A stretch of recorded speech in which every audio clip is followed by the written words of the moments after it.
Mass is first encountered at the largest scale as a quiet bookkeeping problem spread across distances that strain ordinary intuition. The observable universe is filled with light from stars and galaxies, but light is not the same as mass, and the brightest places are not always the heaviest.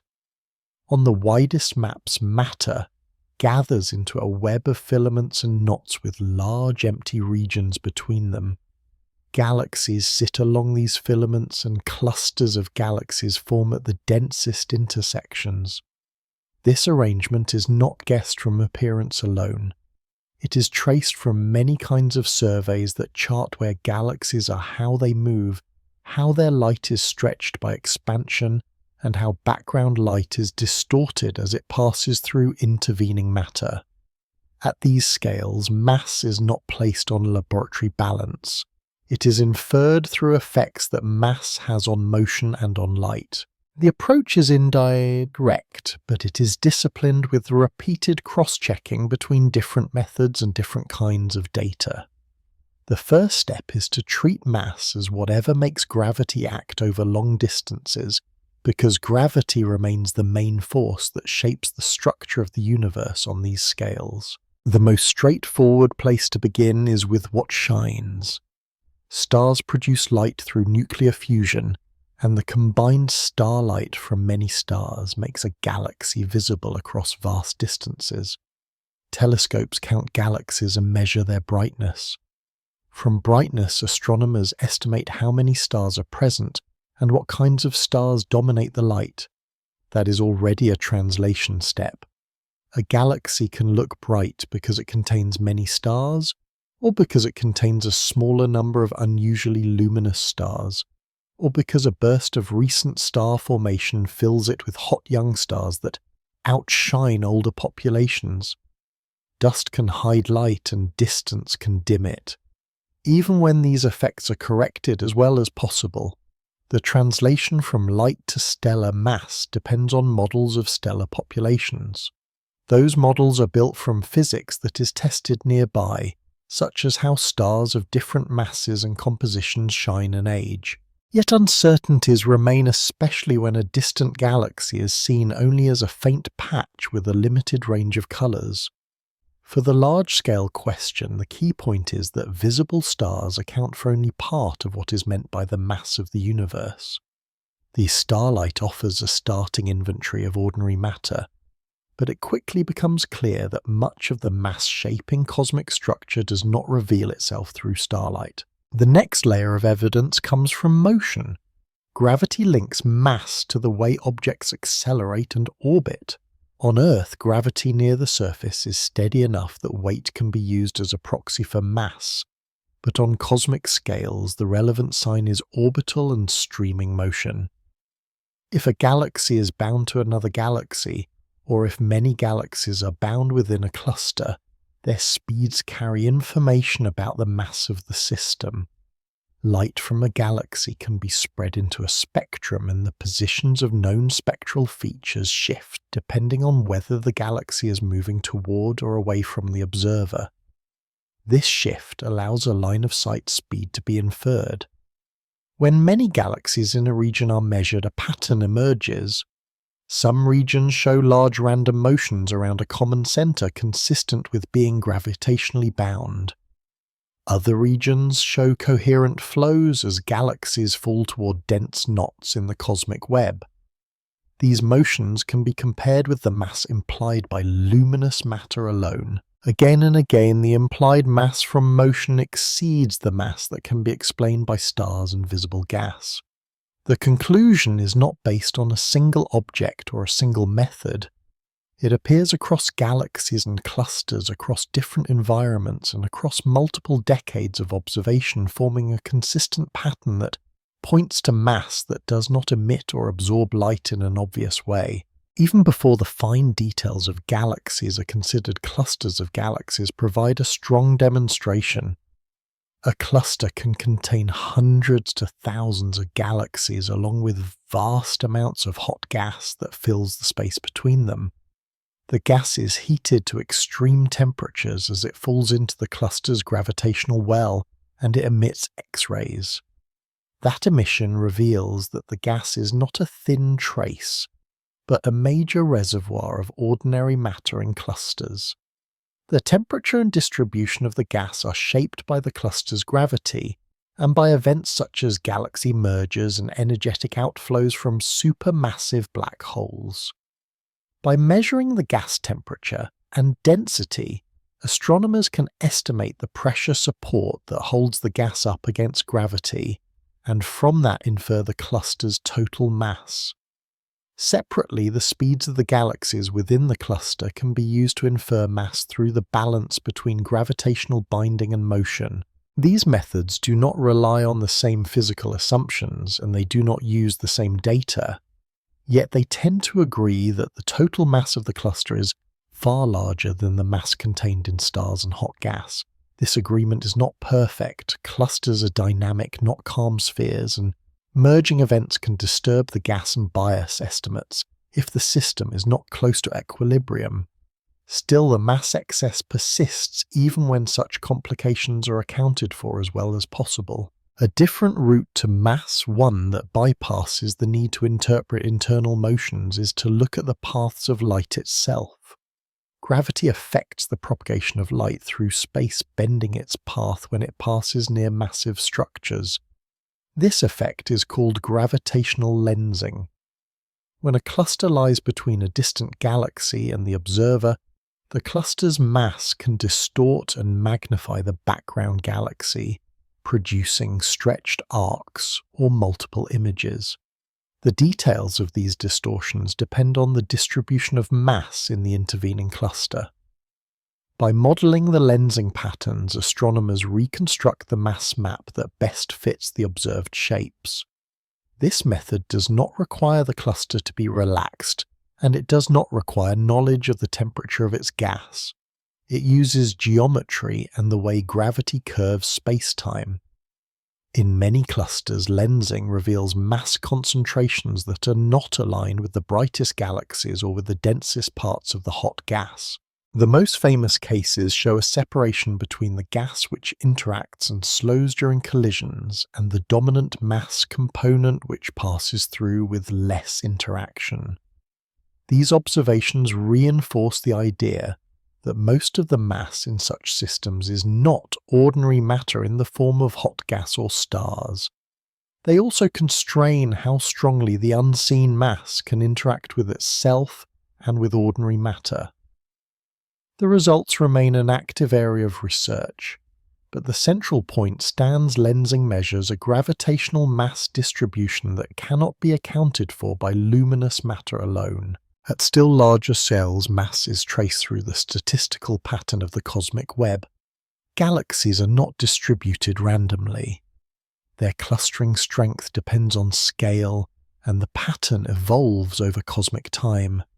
Surveys measure the positions and redshifts of millions of galaxies, building three-dimensional maps. These maps show filaments and voids, and they show subtle features that act as cosmic rulers. The expansion of the universe stretches these features, and the growth of structure depends on how much matter is present and how it behaves. In this context, mass is tied to the overall density of matter and to the way that density fluctuations grow under gravity. Ordinary matter interacts with radiation and pressure in the early universe, leaving imprints that can be traced in later structures. Unseen matter that does not interact strongly with light behaves differently, helping structures grow without being held back by radiation pressure in the early epochs. By fitting models to these large-scale patterns, cosmologists infer the total matter content and the fraction that behaves like ordinary matter. These inferences do not depend on counting stars in individual galaxies. They rely on the collective behavior of matter over enormous volumes. Light from the early universe also provides a mass-sensitive record. The cosmic microwave background is a faint glow that fills the sky, coming from a time when the universe first becomes transparent to light. Tiny variations in its temperature and polarization reflect the conditions of the early plasma of electrons, protons, and photons. The heights and positions of the peaks in its angular power spectrum depend on the amount of ordinary matter and the amount of total matter. Ordinary matter affects the way sound waves in the early plasma compress and rarefy, while total matter affects how gravity pulls on these waves and how the universe's geometry projects them onto the sky. From these patterns, the density of matter can be inferred with high precision within a chosen cosmological model. The same model must also fit other observations such as the expansion history and the distribution of galaxies. When these pieces align, they form a coherent accounting in which ordinary matter is only a minority share of the total matter. In this bookkeeping, the word mass is closely tied to the word matter, but the measurements are always gravitational and dynamical rather than tactile. The universe is not placed on a scale. Its mass content is reconstructed from the way it moves, the way it bends light, and the way it carries imprints from earlier times. This outermost view also makes clear that mass as used in cosmology is not always identical to the mass of objects in everyday life. In large-scale models, matter density is often expressed as mass per volume, and it includes components that are cold, meaning they move slowly compared with the speed of light, and components that are hot, meaning that they move quickly. It includes ordinary matter, which can cool form atoms and emit light, and it includes a dominant component that does not readily emit light but adds gravitational pull. Some forms of energy also influence gravity, and at cosmic scales, the expansion history indicates the presence of something that behaves differently from matter. Yet in the present region of the topic, the focus remains on matter that clumps and builds structure, because this is where mass is first inferred through the map of the visible universe and the motions within it. Even here, uncertainties are handled carefully. Distances are measured through standard candles and standard rulers, each with their own calibrations and error budgets. Galaxy surveys have selection effects, and lensing measurements must correct for distortions introduced by instruments and by Earth's atmosphere for ground-based observations. Cluster masses derived from gas can be biased by turbulence, bulk flows, and assumptions about equilibrium. Cosmological parameter estimates depend on the model framework, and tensions between different measurements sometimes appear. These are not signs that the entire picture is ungrounded. They are signs that the methods are sensitive and that refinement continues. The broad conclusion that luminous matter does not account for all gravitationally inferred mass is robust across many independent approaches. In the outer universe, then, mass is treated as a property that reveals itself by shaping the large-scale architecture of matter, and by guiding the paths of light and the motions of galaxies. The counting begins with starlight and visible gas, but it quickly becomes a study of gravity's imprint across the cosmic web. The visible universe provides the stage, but the heaviest influences are often inferred from what cannot be directly seen. This sets the boundary of the outer region, a view in which mass is an accounting of gravitational effects at the largest scales, grounded in observations constrained by multiple lines of evidence and still subject to careful revision, where the data and models meet their limits. The accounting of mass at the scale of the whole universe is built from several independent measurements that converge on a shared picture, even while leaving important questions open. The goal is not to name every object and add its mass, because most of the universe is too vast and too faint for that approach.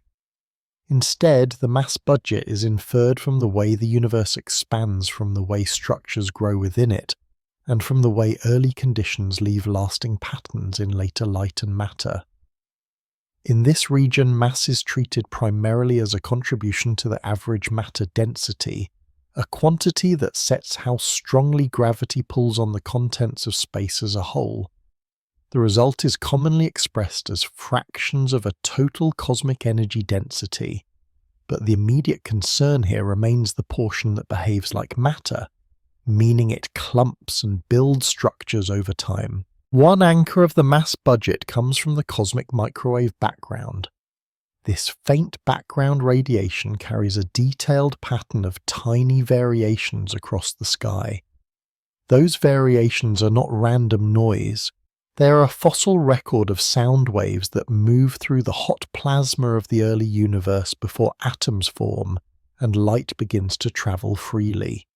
The positions and relative heights of features in that pattern depend on several quantities, including how much ordinary matter is present and how much total matter is present. Ordinary matter made of protons and neutrons interacts with light through charged particles and leaves a distinct imprint on the way the early plasma compresses. Total matter includes ordinary matter plus any additional matter that does not couple to light in the same way. When the pattern is measured with high precision and compared to a model that describes an expanding universe filled with these components, the best fitting values strongly constrain the matter density and the ordinary matter fraction. This measurement does not point to a universe made mostly of stars and gas. It points to a universe where ordinary matter is a minority share of the total matter. A second anchor comes from the abundances of the lightest chemical elements. In the early minutes after the hot beginning, conditions allow the formation of light nuclei. The amounts of hydrogen, helium, and small traces of other light nuclei depend sensitively on the density of ordinary matter at that time. These abundances can be measured in ancient gas clouds and in environments where later star formation has not greatly altered the original proportions. When these measurements are compared to the physics of early nuclear reactions, they provide an estimate of the ordinary matter density that can be compared with the cosmic microwave background result. The agreement between these approaches is one of the strongest supports for the modern picture, because they rely on different epochs and different measurements. The numbers are not identical in every analysis and systematic uncertainties remain, but the broad result that ordinary matter is only a small fraction of the total energy budget is stable. A third set of measurements comes from how structures form and evolve. Matter through gravity amplifies small initial density differences into the cosmic web of filaments and clusters seen today. If the universe contained only ordinary matter, the early coupling between matter and radiation would slow the growth of structure at the earliest times. Yet the observed amount of structure at later times, along with its detailed statistical properties, points to an additional component of matter that begins clumping earlier without being hindered by radiation pressure. This is one reason the unseen component is often described as cold dark matter, where cold means it moves slowly compared with the speed of light by the time structures begin to form, and dark means it does not emit light in the usual way. Large galaxy surveys map the distribution of galaxies and measure how clustering strength varies with scale. Subtle features such as baryon acoustic oscillations act as a standard ruler imprinted in the distribution. These measurements, combined with expansion information, constrain the matter density and how it changes with time. Weak gravitational lensing surveys add another view. By measuring the small statistical distortions of distant galaxies, allowing the overall clumpiness of matter to be inferred without relying on the visible distribution alone. In combination, these approaches build a consistent matter budget in which most matter is not ordinary atoms. The expansion history also plays a role. The rate at which the universe expands over time depends on what it contains, type Ia supernovae. When carefully calibrated act as distance indicators that trace the relationship between distance and redshift, revealing that expansion has been accelerating over the last several billion years. That acceleration implies the presence of a component with a repulsive effect in the equations that describe expansion, often modelled as dark energy. While dark energy is not matter in the usual sense, and does not clump on the same scales, its presence affects the way matter structures grow by changing the overall expansion rate that competes with gravitational collapse. In the mass budget discussion, this means that matter density must be understood in the context of a larger energy budget, even if the present region remains focused on matter itself. When supernova distances, cosmic microwave background constraints, and large-scale structure measurements are combined, they tend to favour a universe in which the dominant share of the total energy density is not matter, while the matter share is divided into a smaller ordinary part and a larger unseen part. Within this accounting, it helps to clarify what is meant by ordinary matter. Ordinary matter is built from atoms, and atoms are built from nuclei and electrons. The nuclei contain protons and neutrons, and these are made of quarks bound by the strong force. Ordinary matter is the stuff that can cool, radiate, form stars, make planets, and produce the complex chemistry seen in laboratories. Yet even within the ordinary matter budget, much is not in stars. A substantial fraction resides in diffuse gas, some of it too hot and thin to shine brightly in visible light, and some of it spread through the spaces between galaxies. In some epochs and environments, this gas is easier to detect through X-rays, through absorption features in the spectra of background sources, or through faint emission at specific wavelengths. The difficulty of locating all ordinary matter in the late universe is sometimes described as a missing baryon problem, but it is not a claim that baryons are absent. It is a recognition that much of this matter is difficult to observe directly, because it is thin and warm or hot, and because its signals are faint. Over time, improved observations have located increasing portions of this diffuse component, yet the challenge remains a practical one. The ordinary matter that exists may not always be easily counted. The unseen matter component, meanwhile, is inferred through gravity, rather than through direct detection.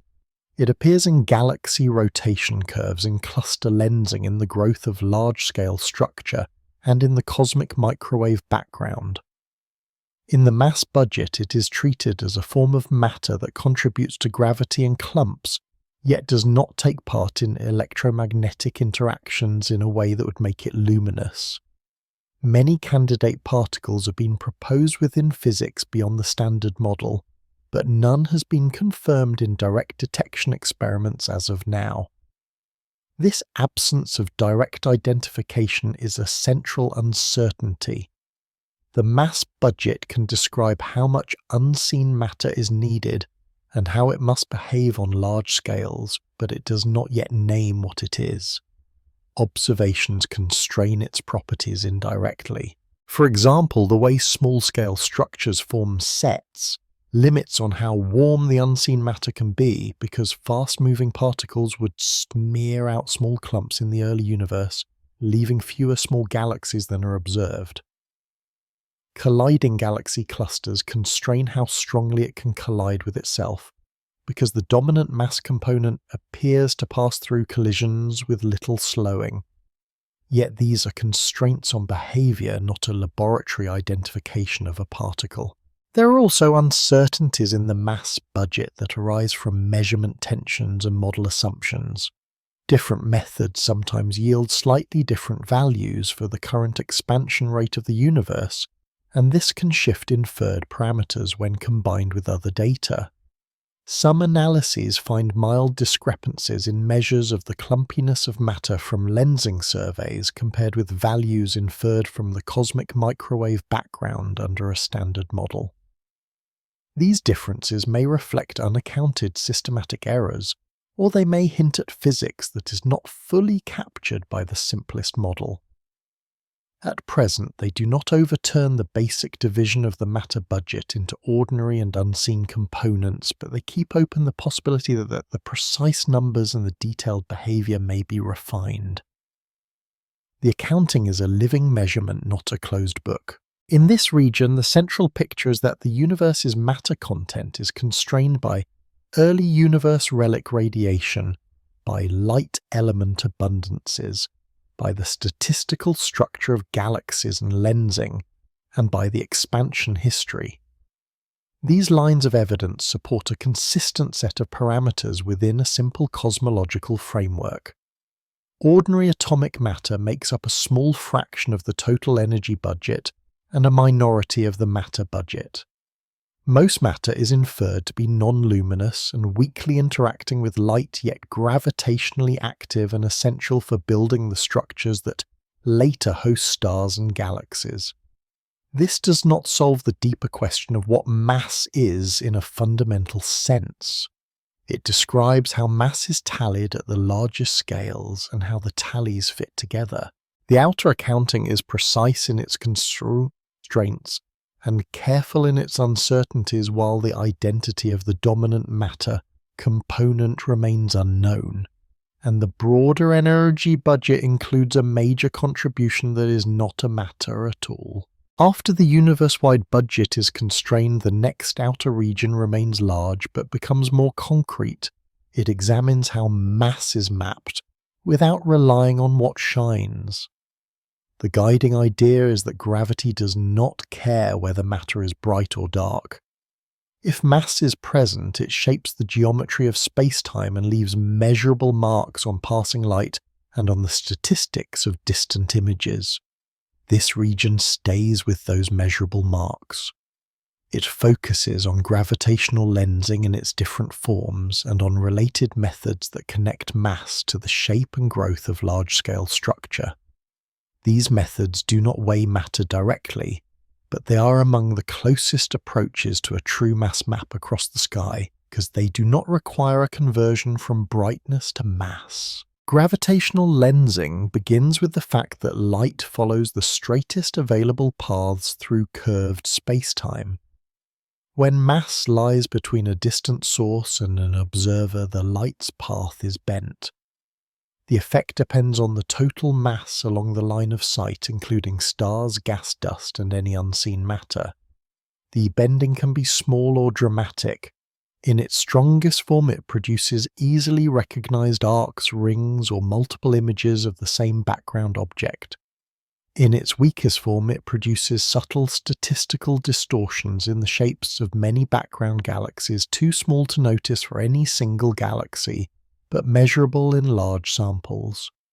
Between these regimes lies a middle form often called galaxy-galaxy lensing, where the mass of an individual galaxy slightly shears the images of background galaxies around it, allowing an average halo mass to be inferred across many similar galaxies.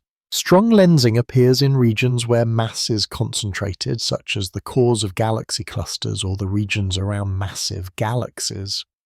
When alignment is favorable, the lens produces multiple images of a single background galaxy, or quasar. The positions, brightnesses, and time delays between these multiple images depend on the mass distribution of the lens and on the geometry of the universe. By modeling the lens, astronomers infer the projected mass distribution in the lens region. This modeling requires assumptions about how mass is distributed and can be complicated by additional smaller lenses along the line of sight. Yet the observational constraints are rich. Multiple images provide many data points, and detailed features in arcs can further constrain the model. Strong lensing has revealed that galaxies and clusters often have extended halos of mass that reach far beyond the visible extent of their stars. It also reveals substructure, meaning smaller clumps of mass within larger halos. Some of these clumps contain visible dwarf galaxies, while others are inferred mainly from their lensing influence, offering a way to probe small-scale structure even when light is scarce. Weak lensing, by contrast, deals with small widespread distortions. Every distant galaxy has its own intrinsic shape, and galaxies point in random orientations on the sky. A weak lensing signal is detected by measuring the average alignment of many galaxies in a region. If there is a coherent shear field induced by foreground mass background galaxies, will show a slight preference in their orientation and ellipticity aligned with that shear. Measuring this requires large surveys, careful control of systematic errors, and detailed modelling of the telescope's point spread function, which can blur and distort images in ways that mimic lensing. Atmospheric effects matter for ground-based telescopes, and detector effects matter for all instruments. The work is meticulous. Yet as surveys grow in size and quality, weak lensing becomes a powerful tracer of the matter distribution across wide areas of sky. Because it responds to all mass, it provides a way to map the cosmic web directly, including mass in filaments and around clusters that may not be luminous. Weak lensing also measures how clustered matter is on different scales, and how this clustering changes with redshift, helping constrain both the amount of matter and the physics of structure growth. Galaxy-galaxy lensing sits between strong and weak regimes. Individual galaxies typically produce a weak shear, but when many background galaxies are measured around many similar foreground galaxies, the average shear pattern becomes clear. This average pattern is directly connected to the typical mass profile of a galaxy's halo. By grouping galaxies by properties such as stellar, mass, color, and environment, astronomers study how halo mass relates to visible properties. A key result is that galaxies of similar brightness can live in halos with different masses depending on their type and environment, and that the stellar content is only a small fraction of the total halo mass. This connects the gravitational mass map to the luminous inventory without requiring that one be assumed from the other. Lensing does not only distort galaxy images, it also affects the cosmic microwave background. The microwave background travels from very early times to the present, and along the way, it passes through the evolving matter distribution. This lensing slightly smears the fine pattern of the microwave background and introduces correlations that can be measured. From these changes, a map of the projected gravitational potential can be reconstructed, providing a mass-sensitive tracer integrated over large distances. This method is complementary to galaxy-weak lensing because it uses a source plane at a much higher redshift and relies on different systematics. Together, these lensing approaches create a layered view of mass distribution. Beyond lensing, large-scale structure itself provides mass information through its statistical character.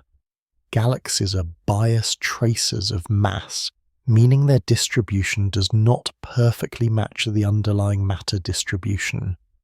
Some regions with high matter density form many galaxies, while other regions with similar matter density form fewer, depending on local conditions and history.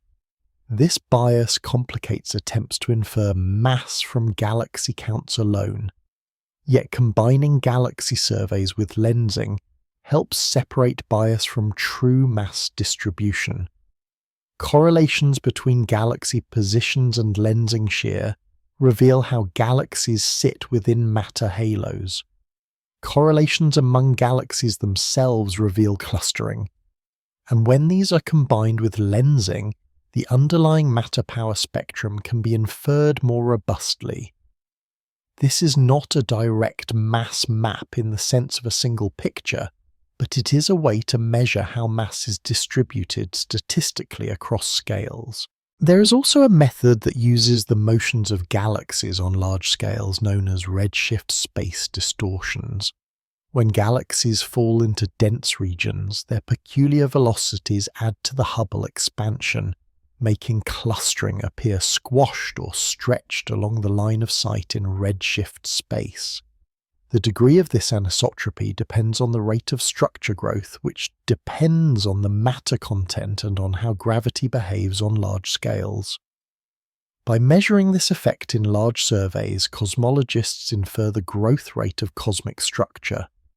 This does not yield a simple local mass map, but it constrains the same underlying matter distribution and tests the consistency of gravity's role in shaping it. These methods share a strength and a limitation. Their strength is that they respond to gravity which couples to all mass energy, not just luminous matter.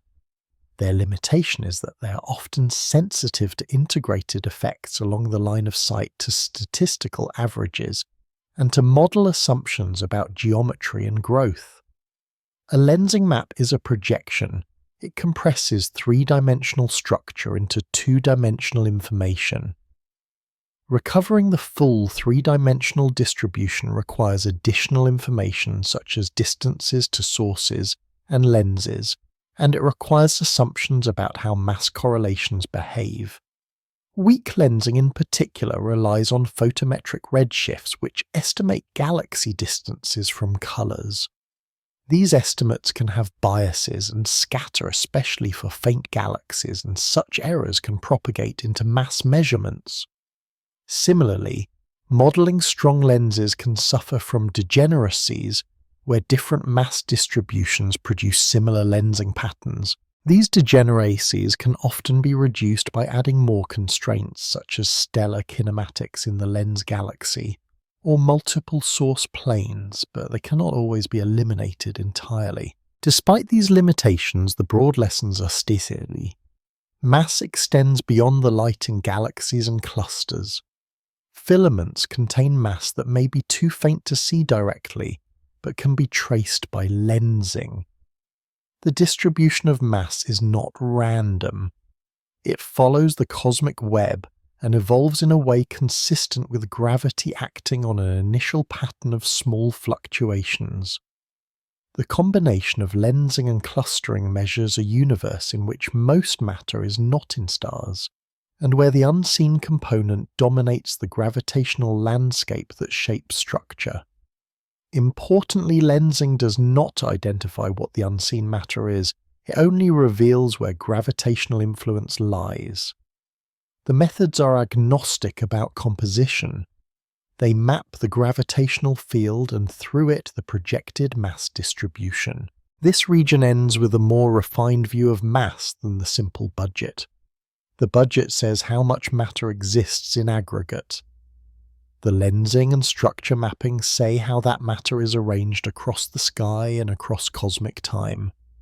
Together they form a bridge between the larger scale constraints and the more local puzzles inside galaxies and clusters.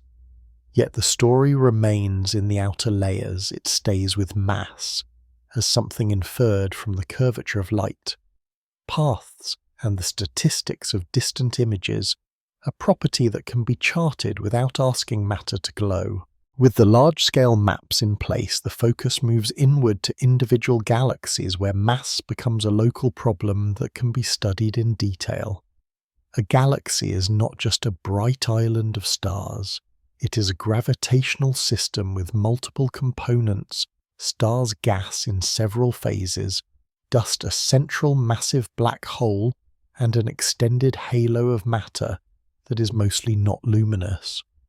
In this region, mass is inferred from the motions of stars and gas, and from the way these motions change with distance from the galactic center. The most famous line of evidence is the galaxy rotation curve, a plot of orbital speed versus radius, but within the rules here it is described in words rather than drawn. The core observation is simple. In many spiral galaxies, gas and stars orbit the center at speeds that remain high, far beyond the bright disk where the visible matter thins out. Under ordinary gravity, if most mass were concentrated in the luminous region, orbital speeds would be expected to fall with distance once outside that region. Instead, the speeds often stay roughly constant over large radii. This mismatch points to additional mass distributed in an extended halo. The measurement begins with light but quickly shifts to motion. In a spiral galaxy, gas in the disk emits or absorbs at specific wavelengths. Neutral hydrogen emits radio waves at a characteristic wavelength, and this signal is especially useful because neutral hydrogen often extends well beyond the visible stellar disk. By measuring the Doppler shift of this emission across the face of the galaxy, astronomers determine how fast different parts of the disk are moving along the line of sight. Combined with the galaxy's inclination, This yields an orbital speed as a function of radius. In the inner regions, the speed rises from near zero at the center to a higher value as radius increases. This rise is consistent with increasing enclosed mass. Beyond a certain radius where starlight declines steeply, many galaxies show a rotation speed that remains near its peak rather than falling. This implies that the enclosed mass continues to grow with radius, even where the luminous mass does not. The simplest interpretation is a large, roughly spherical halo of unseen matter surrounding the galaxy. Stars also provide kinematic information, but they are harder to use than gas because stellar spectra can be complex and because stars have random motions in addition to ordered rotation. In the disks of spiral galaxies, stars do rotate, and their line-of-sight velocities can be measured. In elliptical galaxies which lack a cold rotating disk, stars move in more randomized orbits. In those systems, mass is inferred from the spread in stellar velocities called velocity dispersion, and from how that dispersion changes with radius. The analysis requires models of the stellar orbits and an understanding of how the observed light traces the distribution of stars. There is a degeneracy between the distribution of mass and the anisotropy of stellar orbits, meaning different combinations can produce similar observed dispersions. Even so, when combined with other evidence such as lensing or gas motions, elliptical galaxies also show the need for additional mass beyond what is provided by stars alone, especially at larger radii. Gas in galaxies comes in several forms, each with its own mass and its own tracing method. In addition to neutral hydrogen, there is molecular gas, which is the raw material for star formation. Molecular hydrogen itself is hard to detect directly in cold clouds, so astronomers often trace it using carbon monoxide emission, then convert that to an estimate of molecular hydrogen mass, using a conversion factor that depends on conditions such as metallicity and radiation field. There is also ionized gas in star-forming regions, and in halos and hot gas in more massive systems. Each component contributes to the baryonic or ordinary mass of the galaxy. When these are added to the stellar mass, the total baryonic mass can be estimated. Yet even with careful accounting, baryons typically fall short of the mass implied by rotation curves and other dynamical measures. The mismatch becomes clearer when considering how mass should influence orbital speed. For a roughly circular orbit, the speed reflects the gravitational pull of the mass inside the orbit. If most mass were in the bright central bulge and the stellar disk, then beyond the region where most stars lie, the enclosed mass would stop growing rapidly. The gravitational pull at larger radii would then weaken, and orbital speed would fall. The observed persistence of high speeds implies that enclosed mass keeps increasing with radius, which suggests a mass distribution that extends far beyond the bright disk. A halo that is roughly spherical and has a density that declines with radius can produce such behavior, and models of dark matter halos commonly have this general character. The exact shape of the halo profile is studied through detailed rotation curves and through comparisons with simulations of structure formation, but the need for an extended component is apparent even without choosing a specific model. The evidence is not limited to large spirals. Dwarf galaxies which are smaller and fainter often show even higher ratios of inferred total mass to luminous mass. Their stars are few, and their gas can be modest, yet their internal motions can be relatively large compared with the gravitational pull expected from their visible matter.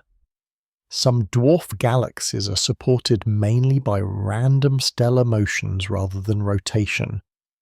In these, mass is inferred from stellar velocity dispersions and from the size of the system.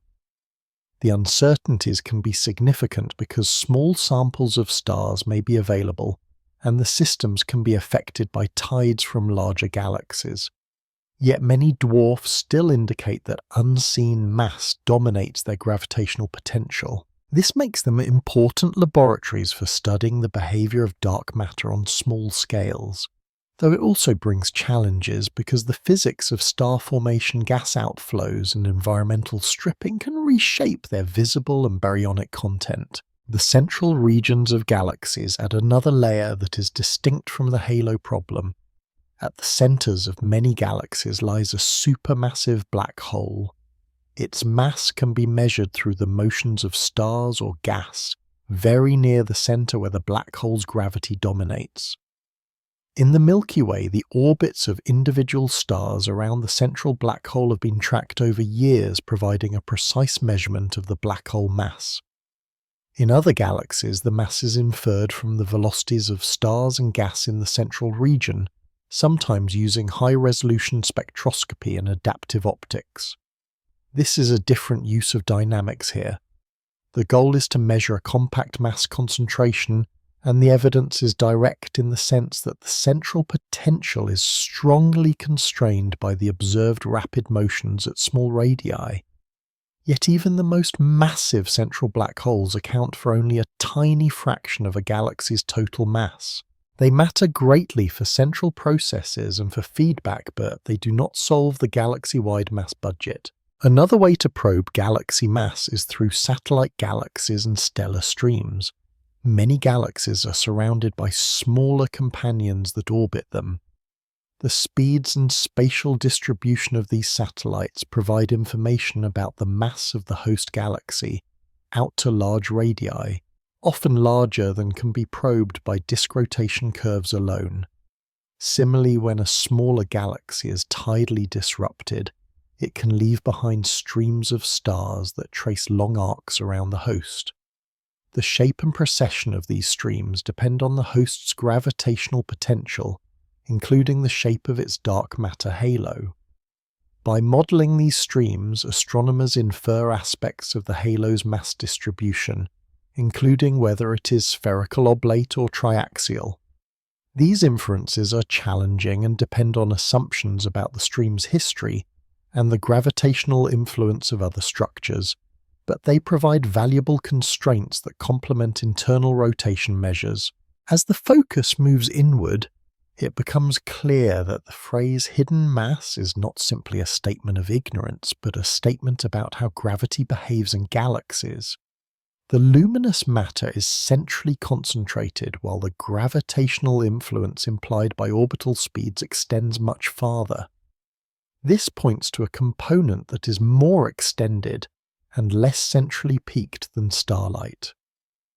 The inner galaxy can often be explained by stars and gas, with the dark halo becoming more dominant at larger radii, though the balance varies by galaxy type and mass. In some galaxies, the distribution of baryons and the inferred dark matter appear to be closely correlated, a relationship that can be described empirically and used to predict rotation curves from the baryonic distribution.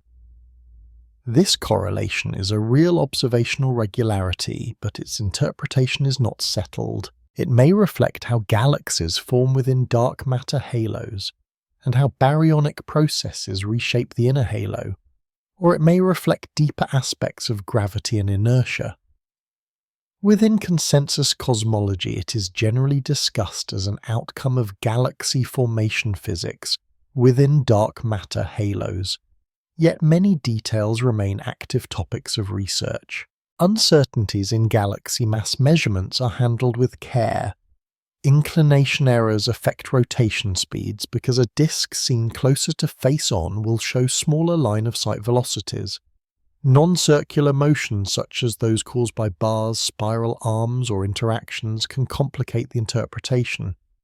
Gas turbulence and the pressure can support gas against gravity, affecting the relation between observed velocity and true circular speed, especially in small galaxies.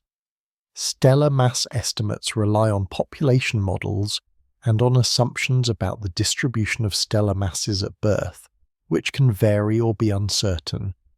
Gas mass estimates rely on conversion factors that can change with environment. These uncertainties can shift the inferred contributions of baryons and dark matter. Yet across these complexities, the overall pattern remains the gravitational mass inferred from motions typically exceeds the visible and easily detected baryonic mass, and the excess becomes more pronounced at larger radii and in lower mass systems. This region ends with galaxies as the first clearly bounded systems where mass can be studied as a profile, not just a total. The galaxy reveals mass as an extended property of the gravitational potential measurable through rotation, dispersion, satellites, and streams. It also reveals a persistent gap between what is seen and what is required to explain motion. The gap is not uniform across all radii or all galaxies, but it is widespread, and it frames the next inward steps toward the physical nature of ordinary matter, and later toward the deeper question of what mass means in more fundamental terms. The focus narrows to galaxy clusters, which are the most massive gravitationally bound structures in the present-day universe. A cluster gathers hundreds to thousands of galaxies, but the galaxies themselves are not the main repository of ordinary matter. Most ordinary matter in clusters lies in a vast atmosphere of hot, thin gas that fills the space between galaxies. This intracluster medium is heated to extreme temperatures as it falls into the cluster's deep gravitational potential well and as mergers and shocks stir it. The gas emits strongly in X-rays, making clusters luminous in that band even when individual galaxies are faint. Clusters are valuable for understanding mass because they offer multiple independent ways to infer total mass, and these methods can be compared in the same object.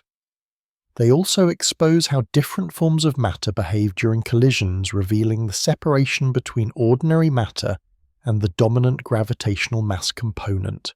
One classical method of estimating cluster mass uses the motions of the member galaxies. Galaxies in a cluster orbit within the cluster's overall gravitational potential, and their speeds reflect the depth of that potential. Spectra of cluster galaxies reveal their redshifts, and the scatter in redshift among galaxies in the same cluster corresponds to a velocity dispersion. A larger dispersion generally implies a more massive cluster. The relation is not exact because clusters are not perfect spheres, and because they can be dynamically young with subclusters merging and creating coherent flows. Still, when enough galaxies are measured, and when obvious substructure is accounted for, velocity dispersion provides a robust mass scale. It is most reliable for the overall mass within a region and less precise for detailed mass profiles. Even with these limitations, galaxy velocities in clusters historically provide early evidence that visible matter is insufficient to bind clusters, because the observed speeds are too high to be held by the gravity of the galaxies alone. A second method uses the hot gas itself. The intracluster medium is a plasma, meaning electrons and ions move freely rather than being bound in neutral atoms. This plasma emits X-rays mainly through processes such as thermal Bremsstrahlung, where charged particles accelerate near one another and radiate. The brightness and spectrum of this emission depend on gas density and temperature. By observing the X-ray surface brightness and spectral temperature across the cluster, astronomers infer how the gas density and temperature change with radius. If the gas is close to hydrostatic equilibrium, meaning its pressure gradient balances gravity, then the gas profile can be used to infer the total mass profile required to confine it. This approach has been refined over decades and provides detailed mass estimates for many clusters. Its main vulnerability is the assumption of equilibrium. Turbulence, bulk motions, and recent mergers can add non-thermal pressure support, causing hydrostatic methods to underestimate the true mass if these contributions are ignored. Yet even with corrections and careful sample selection, the inferred total masses remain far larger than the mass in stars and hot gas. A third method is gravitational lensing, which provides a mass estimate that does not rely on the dynamical state of the gas or galaxies. In strong lensing clusters, arcs and multiple images constrain the inner mass distribution. In weak lensing, the shapes of many background galaxies are statistically sheared, revealing the projected mass distribution over a wider region. Weak lensing is sensitive to total mass along the line of sight and can be affected by unrelated structures in projection, but with wide-field data and careful modelling, it produces a robust estimate of cluster mass. Importantly, lensing often yields higher masses than hydrostatic X-ray methods, consistent with the idea that hydrostatic assumption can miss some pressure support. Comparing these methods across many clusters helps calibrate cluster mass estimates, which is essential because cluster counts as a function of redshift are used to constrain cosmological parameters including the matter density and the growth of structure. Clusters also reveal how ordinary matter and the dominant mass component behave differently during collisions. When two clusters collide, the galaxies mostly pass through each other because the distances between stars are large and direct collisions are rare. The hot gas, however, is collisional. It experiences ram pressure, shocks, and heating, and it can be slowed and separated from the galaxies during the collision. Lensing maps of colliding clusters often show that the dominant mass peaks align more closely with the galaxies than with the gas. This suggests that the dominant mass component is not the hot gas because the gas is displaced while the dominant gravitational mass continues with the galaxies. These observations provide strong constraints on models in which most mass is simply ordinary matter in an unseen form, because the gas is the main reservoir of ordinary matter in clusters, and it behaves differently during collisions. The separation is not perfect in every case, and each system has its own geometry and uncertainties, but the pattern across well-studied merging clusters supports the view that most cluster mass is in a component that interacts weakly in collisions. Within clusters, the distribution of mass can be described in terms of a potential well that is deeper and more extended than the visible galaxies. The galaxies trace the cluster's structure, and the hot gas traces it as well, often showing a centrally concentrated brightness profile. Many clusters contain a brightest cluster galaxy near the center, and in relaxed systems, the X-ray emission is peaked near this center. Some clusters show cool cores where the central gas is denser and cooler than surrounding gas, radiating energy efficiently. Without heating, such gas would be expected to cool and flow inward, but observations show that this cooling is often offset by heating from active galactic nuclei in the central galaxy. Jets and bubbles can inflate cavities in the X-ray gas, transferring energy and maintaining a balance. These processes matter for interpreting gas profiles and for understanding cluster evolution, but they do not erase the basic mass discrepancy. They show that baryonic physics can rearrange gas, create temperature, structure, and alter the inner mass traces, yet the overall gravitational mass remains dominated by a non-luminous component. Clusters also contain baryons locked into stars both in galaxies and in a diffuse intracluster-like component made of stars stripped from galaxies during interactions. This diffuse light can be faint and spread across large areas, making it hard to measure precisely.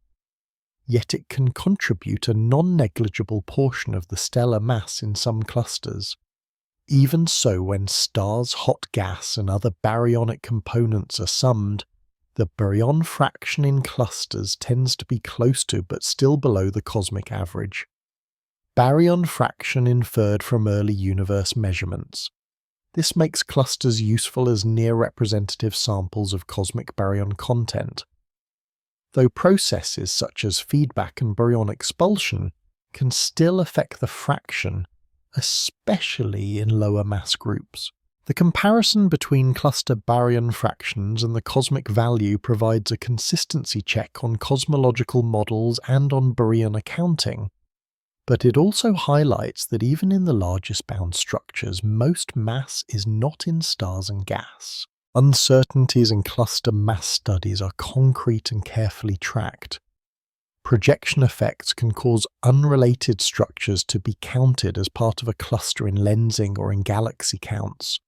Selection effects matter because X-ray surveys preferentially find gas-rich clusters, while optical surveys may find different subsets, and lensing selected clusters can be biased toward higher concentrations. Mass estimates depend on calibration of scaling relations, such as the relation between X-ray temperature and mass, and these relations can evolve with redshift or depend on cluster physics. Simulations help interpret these effects, but simulations themselves depend on modeling of baryonic processes that remain challenging, including feedback turbulence and magnetic fields. These uncertainties do not undermine the broad result that clusters require a dominant non-luminous mass component. They set the precision with which masses can be measured and compared, and they influence how clusters are used as cosmological tools. Clusters are also sites where the distribution of matter across scales can be studied from the inside out. Strong lensing probes the dense inner core, weak lensing probes the outer halo, and the transition to surrounding filaments. X-ray emission probes gas across a wide range of radii with sensitivity depending on temperature and density. The Sunyaev-Zeldovich effect offers another mass-related probe. Hot electrons in the intracluster gas scatter, cosmic microwave background photons slightly shifting their energy distribution in a way that depends on the integrated pressure of the gas along the line of sight. This effect can be measured at microwave wavelengths and has the advantage that its signal does not dim with distance in the same way as brightness, making it useful for finding distant clusters.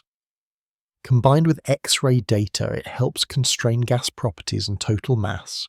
Each method has distinct systematics, and their comparison strengthens confidence in the inferred mass distributions. This region ends with the clusters as cross-examination chambers for mass.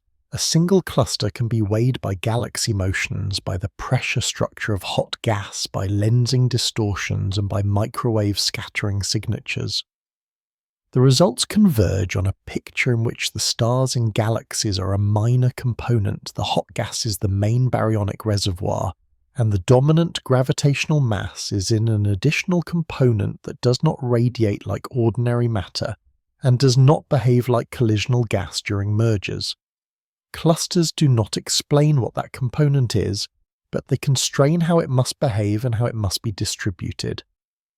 They also expose how the ordinary matter that is present is shaped by gravity and by energetic processes, setting the stage for a closer look at ordinary matter itself and at how its mass is counted and transformed in more local physical terms. After clusters, the focus moves inward to ordinary matter itself, still in space rather than in laboratories, and asks where the mass of normal atoms resides across cosmic environments.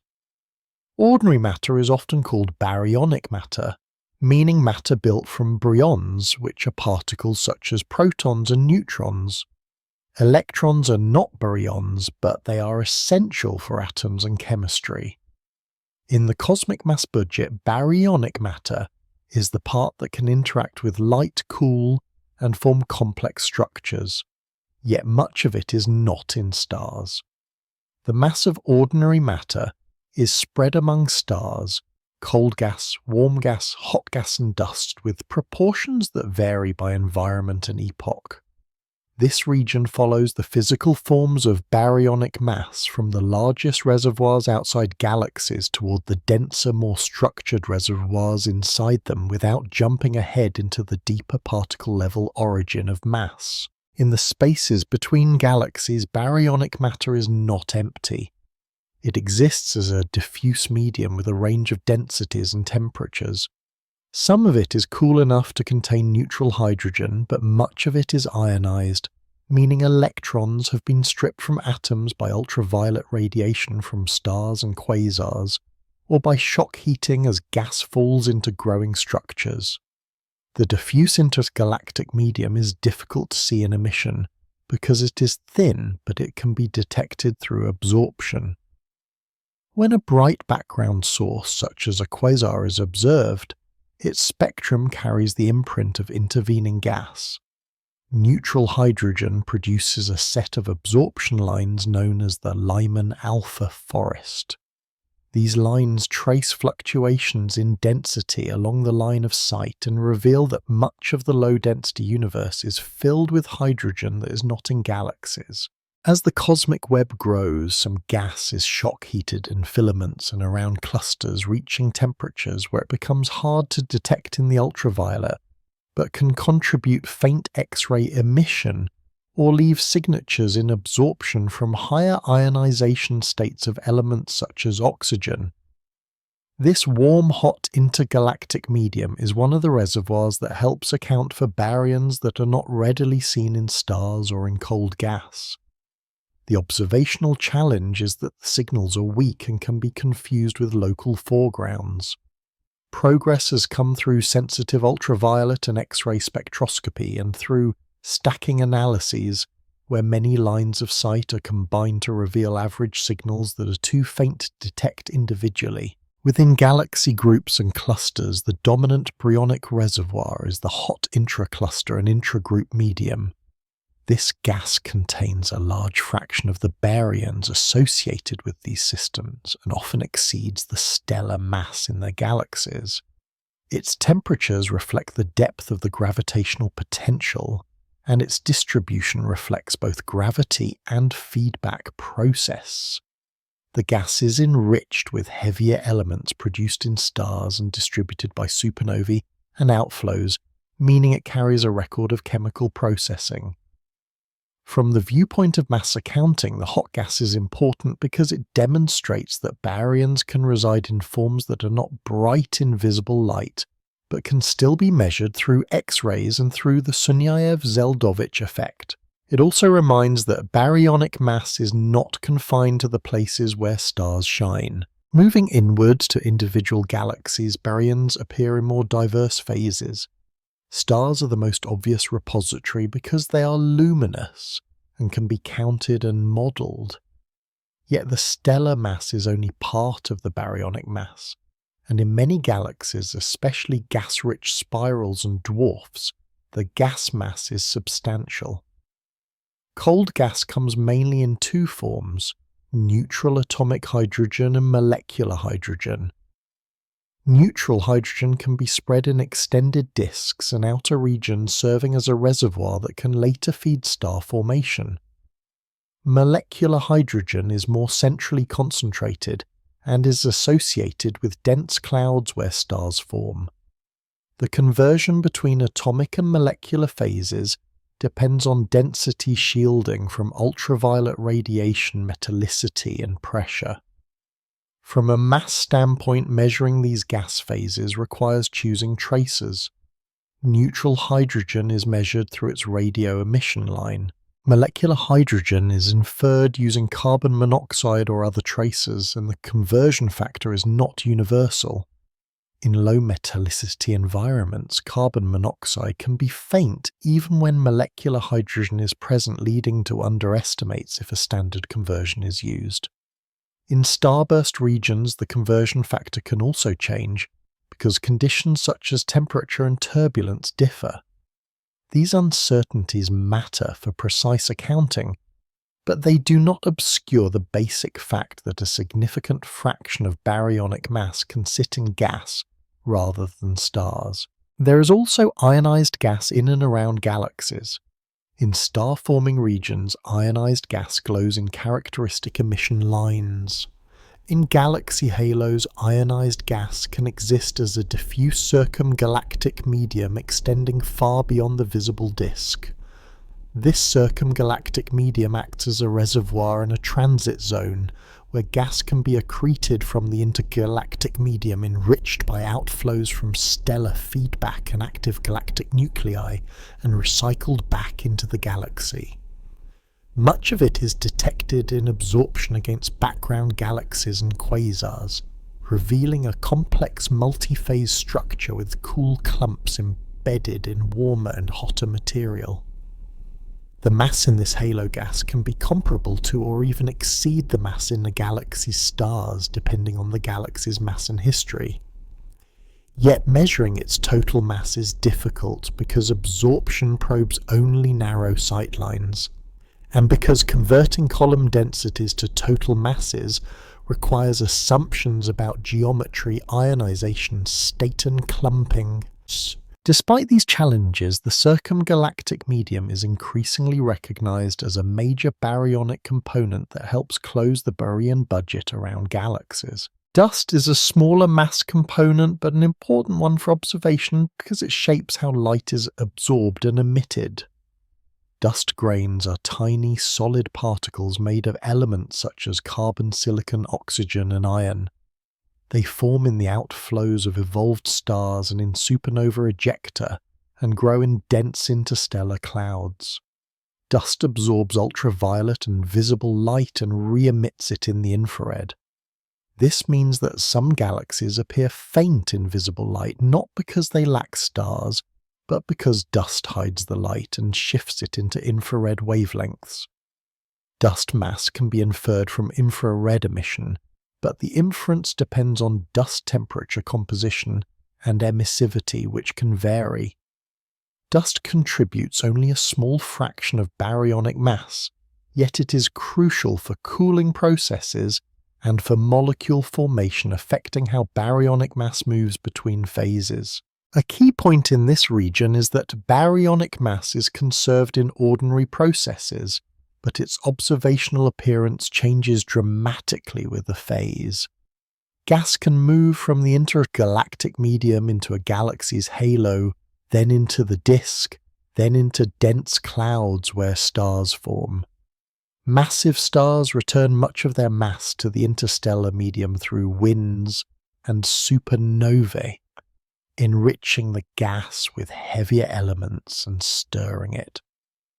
Energy input can drive gas out of the disk into the halo, or even out of the galaxy, especially in low-mass galaxies with shallow potentials. Active galactic nuclei can also heat or expel gas in massive galaxies and clusters. Over cosmic time, these cycles redistribute baryonic mass among stars: cold gas, warm ionized gas, and hot gas. The total baryonic mass associated with a region may be nearly fixed, but the portion in each phase can shift. For the purpose of mass accounting, this means that counting only starlight captures only a fraction of baryons. A complete inventory must include diffuse and faint phases that are harder to observe. This is where the missing baryon problem fits most naturally. Early universe measurements constrain how many baryons exist overall. When astronomers count baryons in stars, cold gas and hot cluster gas in the late universe, a portion is not immediately accounted for in direct detections. The leading consensus view is that many of these baryons reside in diffuse warm-hot filaments and in circumgalactic media, where they are difficult to detect. As observational techniques improve, more of this material is found, but uncertainties remain in total mass estimates because of ionization, corrections, temperature sensitivity, and the patchiness of gas. The problem is less a mystery of existence and more a challenge of observation and modelling. It illustrates a broader theme: mass in ordinary matter is not always where light is easiest to see. The inward move within this region also clarifies what is meant by mass in ordinary matter before any deeper discussion of fundamental origin. When baryonic matter is discussed in space, its mass is usually treated as the sum of the masses of its particles. But in practice it is measured through proxies: luminosity for stars, emission lines for gas, absorption features for diffuse reservoirs, and thermal emission for dust. Each proxy requires a conversion, and each conversion carries assumptions. These assumptions are tested and refined through local studies, through comparisons across wavelengths, and through simulations that incorporate known physics. Yet even with careful work, baryonic mass estimates often have larger relative uncertainties than gravitational mass estimates from dynamics or lensing, because baryonic traces depend on complex astrophysical conditions. This region ends with the grounded inventory of how ordinary matter mass is distributed in the cosmos, a small fraction in stars, significant fractions in cold and warm gas within and around galaxies, and large reservoirs in hot gas, in groups and clusters, and in diffuse intergalactic phases. Ordinary mass is present, but it hides not by being exotic, rather by being thin hot, ionized, or spread out. This prepares the next inward step, which examines how starlight is turned into a stellar mass estimate, and why that translation remains one of the most important sources of uncertainty when ordinary matter is compared with gravitationally inferred mass. The inward move now stays with ordinary matter, but concentrates on the most familiar luminous reservoir stars. Starlight is often treated as a direct sign of how much matter a galaxy contains, yet the connection between light and mass is indirect, and depends on how stars are distributed by mass age and chemical composition. A star's brightness does not scale simply with its mass. A small fraction of high-mass stars can dominate a galaxy's light while contributing a modest share of its mass, because massive stars shine intensely but live briefly. A large population of low-mass stars can hold most of a galaxy's stellar mass, while contributing less light because low-mass stars are faint and long-lived. When astronomers estimate stellar mass, they translate measured light into a mass estimate by combining observations across multiple wavelengths with models of how stellar populations shine and evolve. This region follows that translation carefully because it is one of the main ways ordinary matter is counted in galaxies, and because its uncertainties shape many conclusions about how baryons compare to gravitationally inferred mass. The basic observational inputs are a galaxy's brightness in different bands and its distance. Distance matters because the same apparent brightness can correspond to very different true luminosities. Distances are inferred through redshift and the expansion model at large scales, or through standard candles and standard rulers for nearer systems. Once a distance is adopted, the galaxy's luminosity can be estimated in each band. The pattern of luminosity across bands forms a spectral energy distribution, which is essentially a coarse description of the galaxy's spectrum. This distribution is shaped by the mixture of stars of different temperatures and ages, by dust absorption and re-emission, and by any additional sources such as emission from gas or from an active galactic nucleus. The task is to separate the stellar contribution and then infer how much stellar mass is needed to produce it. A key concept is the mass-to-light ratio, which is the amount of stellar mass required to produce a given amount of light in a given band.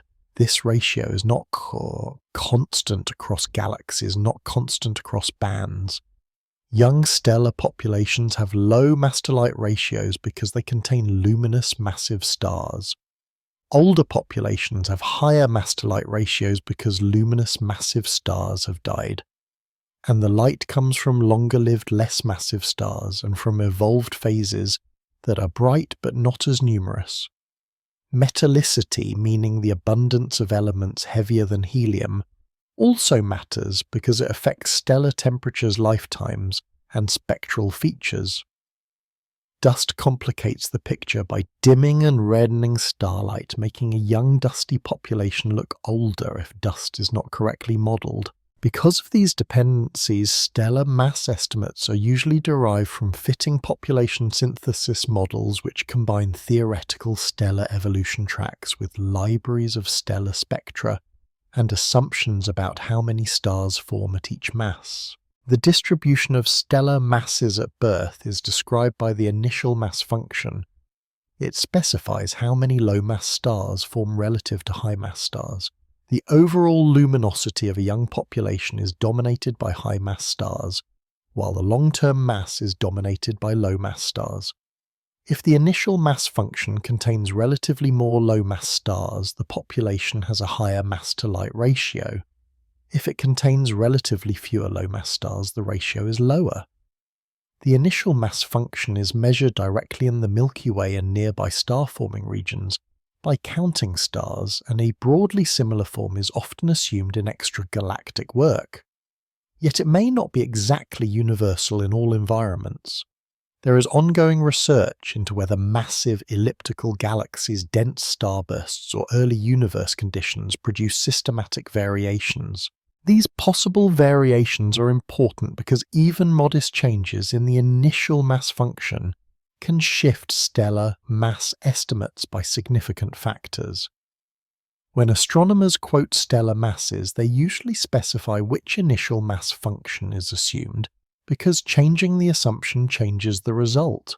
Population synthesis fitting also depends on the star formation history of a galaxy, meaning how the rate of star formation changes over time.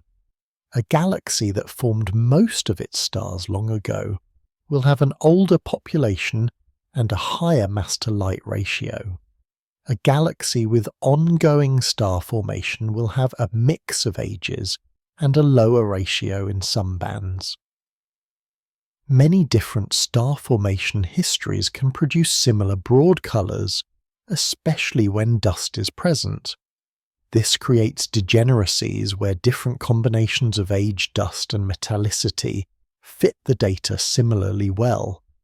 Adding more wavelength coverage helps. Ultraviolet data are sensitive to young stars.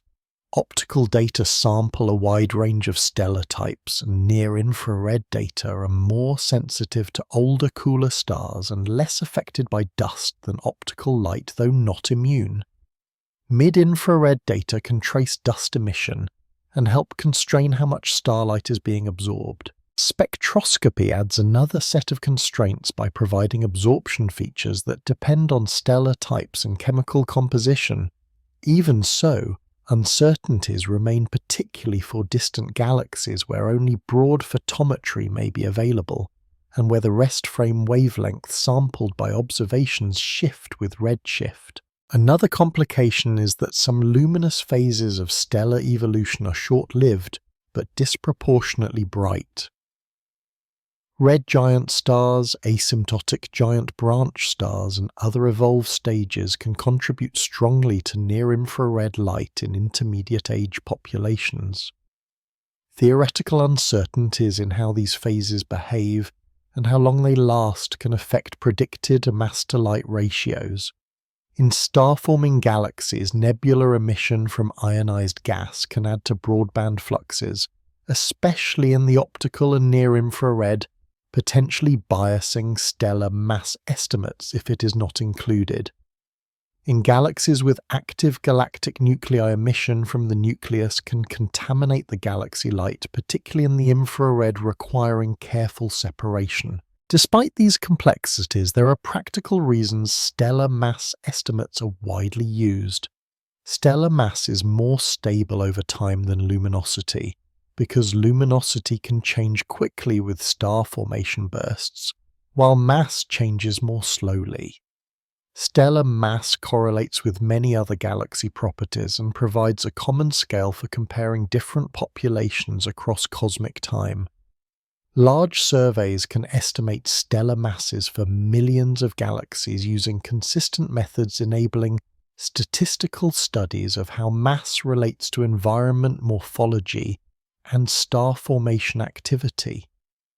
Yet the uncertainties in individual stellar masses can be substantial, especially when only limited photometry is available. Typical uncertainties might be on the order of a few tenths of a logarithmic unit, which corresponds to factors of about 2, though the exact values depend on data quality and modelling choices. Systematic uncertainties such as those from the assumed initial mass function or from population synthesis ingredients can shift all masses in a sample together, affecting comparisons between studies. In the context of mass that is inferred gravitationally, these stellar mass uncertainties matter because they set the baseline for the baryonic contribution within galaxies. When a rotation curve is decomposed into contributions from stars' gas and an additional halo, the stellar mass-to-light ratio of the disk and bulge is often a key parameter. A higher assumed stellar mass-to-light ratio means stars contribute more to the gravitational potential, reducing the required contribution from the dark halo in the inner regions. A lower ratio means the opposite.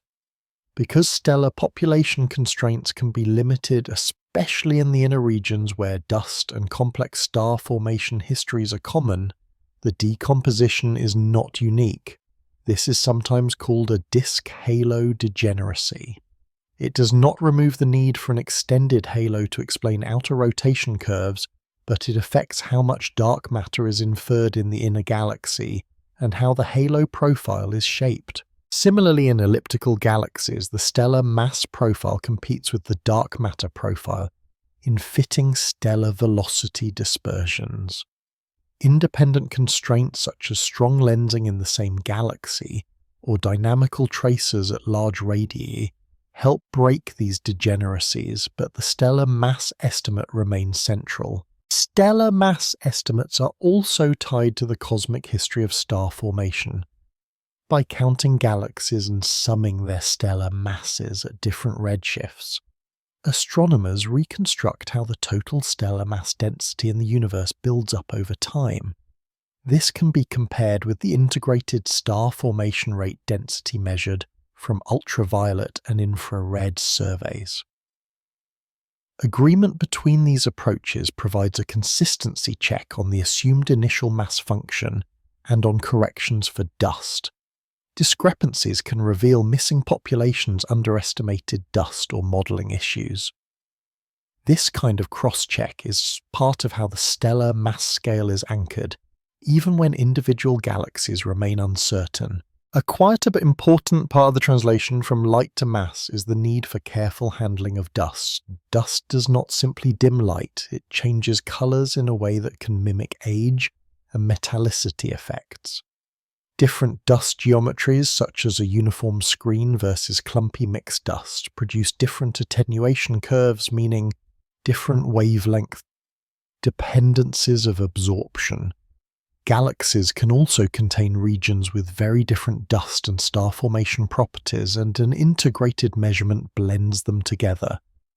Infrared observations help by capturing the energy re-emitted by dust, providing an estimate of how much starlight was absorbed. Yet infrared emission depends on dust temperature distribution and on contributions from non-stellar heating sources. The overall result is that dust corrections are among the main sources of uncertainty in deriving stellar masses for star-forming and dusty galaxies. This region ends with a clear message about what stellar mass estimates are and what they are not. They are careful reconstructions based on physics of stellar evolution and on extensive observational calibration, but they are still model-dependent conversions from light to mass, rather than direct weighings. They are strongest when broad wavelength coverage and spectroscopy constrain age, metallicity, and dust, and when the assumed initial mass function is appropriate for the population. They are weaker when data are sparse, when dust is heavy, when star formation histories are complex, or when the initial mass function might differ from nearby calibrations.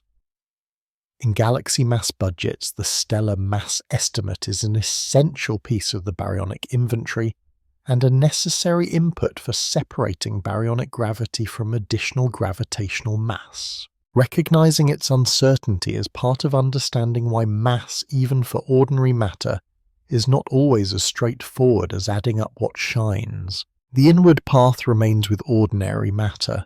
but shifts away from stars to the less tidy reservoirs that do not announce themselves with steady starlight.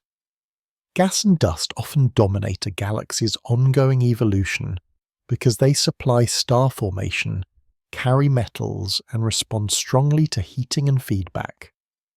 Yet their mass is among the hardest to measure accurately because it depends on phase temperature ionization, state geometry, and chemistry.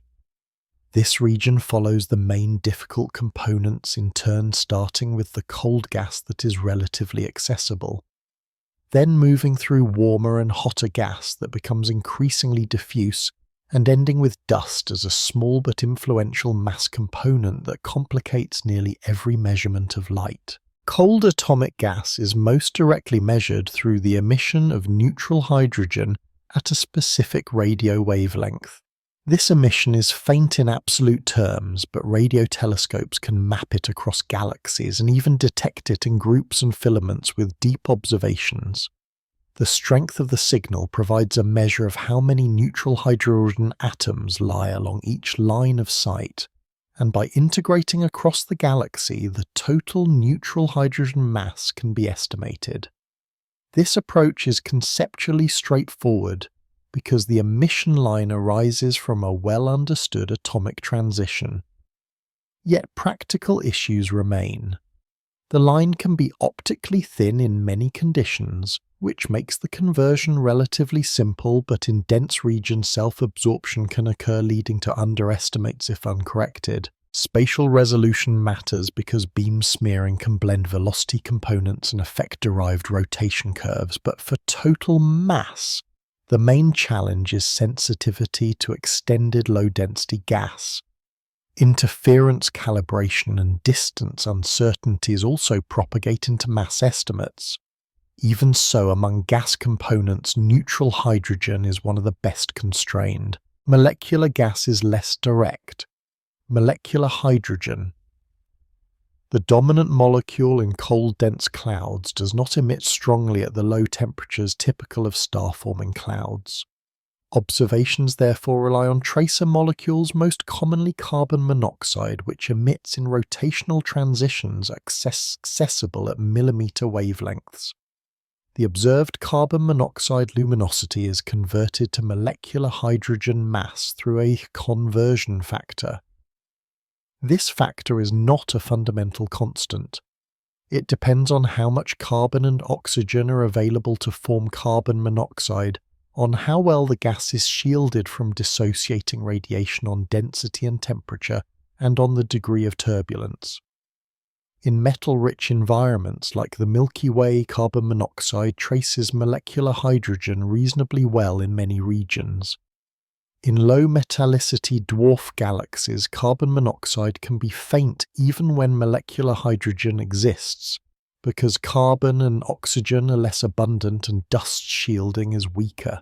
This leads to a reservoir, sometimes called carbon monoxide dark molecular gas, meaning molecular hydrogen not well traced by carbon monoxide emission. Alternative tracers such as dust emission, ionized carbon emission, or gamma rays can help infer this hidden molecular component, but each adds its own conversion assumptions. In starburst galaxies and the centers of massive galaxies, the conversion factor can be lower than in the Milky Way, because gas can be warmer, denser, and more turbulent with different cloud structures. The resulting uncertainty in molecular gas mass can be a major limitation when comparing gas fractions across galaxy types and epochs. Warm and ionized gas adds another layer of difficulty. In star-forming regions, ionized gas emits in bright optical lines, and these emissions can be used to estimate electron density, temperature, and ionization state. But emission line luminosity depends on the square of density, meaning it is strongly weighted toward denser regions. Diffuse ionized gas of low density can contain significant mass while emitting weakly. In galaxy halos, the circumgalactic medium often reveals itself through absorption lines in ultraviolet and optical spectra of background sources. Absorption depends linearly on column density, and can detect low-density gas efficiently, but it samples only narrow sightlines. To estimate total mass, one must assume how the absorbing gas is distributed around the galaxy, what fraction of the halo volume it occupies, and what its ionization state is. Ionization corrections are critical because an observed ion such as singly ionized silicon represents only a fraction of all silicon atoms, and silicon itself is only a trace element relative to hydrogen. Converting metal line absorption to total hydrogen mass requires assumptions about metallicity and ionization. Different ionization models can change mass estimates substantially. In addition, the circumgalactic medium is multi-phase with cool clouds embedded in warmer gas, and different ions trace different temperatures and densities. A mass estimate based on one ion can miss gas traced by another. The result is that circumgalactic mass estimates often come with significant systematic uncertainties even when the detection of gas is secure. Hot gas in galaxy halos and groups can be detected in X-rays, but only for sufficiently massive systems or for regions of high density, because X-ray emission depends on density squared, and the gas can be very thin. For Milky Way-like galaxies, diffuse hot halos are difficult to detect and measure, and the inferred masses depend on modelling of the emission and absorption by hot ions such as oxygen in high ionization states. Foreground emission from the Milky Way's own hot gas and from the solar system environment can complicate interpretation. Even when detected, the temperature profile, metallicity, and clumping affect the inferred mass. Clumping can raise emission without proportionally increasing mass, leading to overestimates if not accounted for. Conversely, if gas is spread smoothly and is too faint to detect, mass can be underestimated. These challenges are part of why Baryon accounting around galaxies remains a developing field, even as evidence grows that halo gas holds a substantial fraction of baryons. At larger scales in filaments and the warm-hot intergalactic medium, similar issues arise. The gas is too thin to emit strongly, and its temperature range places its most useful traces in ultraviolet and soft X-ray bands where observations are difficult. Absorption lines of highly ionized oxygen are among the best tracers, but they require bright background sources and high-resolution spectroscopy. The lines can be weak and can be confused with absorption from gas within the Milky Way. Statistical methods such as stacking many lines of sight can reveal average signals, but turning averages into total mass requires assumptions about filament geometry, ion fractions, and metallicities that can vary across environments. The key point is that the gas likely exists and contributes mass, but its distribution is patchy and its diagnostics are subtle. Dust enters as both a mass component and an observational complication. Its mass is small compared with gas and stars, yet dust strongly affects the appearance of galaxies by absorbing and scattering light. Dust mass is inferred from infrared and submillimeter emission, which depends on dust temperature and emissivity. A small amount of warm dust can dominate emission at shorter infrared wavelengths, while a larger mass of colder dust can dominate at longer wavelengths. If observations do not cover the long wavelengths, well, dust mass can be underestimated because cold dust can be missed. Conversely, if the emissivity is uncertain, mass estimates can shift. Dust also complicates stellar mass estimates by altering colors, as already noted, and it complicates gas estimates because dust-to-gas ratios are often used as indirect tracers of total gas mass, especially when carbon monoxide is unreliable. This method requires calibrating how dust abundance relates to gas and metallicity, and it can vary within and among galaxies. A further complication in gas mass estimates is the presence of helium and heavier elements. Hydrogen is the most abundant element, but helium contributes a significant fraction of baryonic mass. When gas masses are quoted from hydrogen measurements, they are often adjusted upward to account for helium because helium adds mass without producing the same emission lines as hydrogen in the cold neutral phase. The helium fraction is well constrained in many contexts, but variations due to chemical evolution are small. Metals add a smaller mass contribution, but are crucial for cooling and for line diagnostics. This means that when gas mass is inferred from metal lines, the metallicity assumption becomes a central uncertainty, and when gas mass is inferred from dust, the dust-to-metal relation becomes important. These measurement difficulties feed back into the broader problem of comparing baryonic mass with gravitational mass. In galaxies, the baryonic content is often summarized as stars plus cold gas, because these are more easily measured. But if significant mass resides in the circumgalactic medium or in ionized phases, then the baryon fraction within a given radius can be underestimated.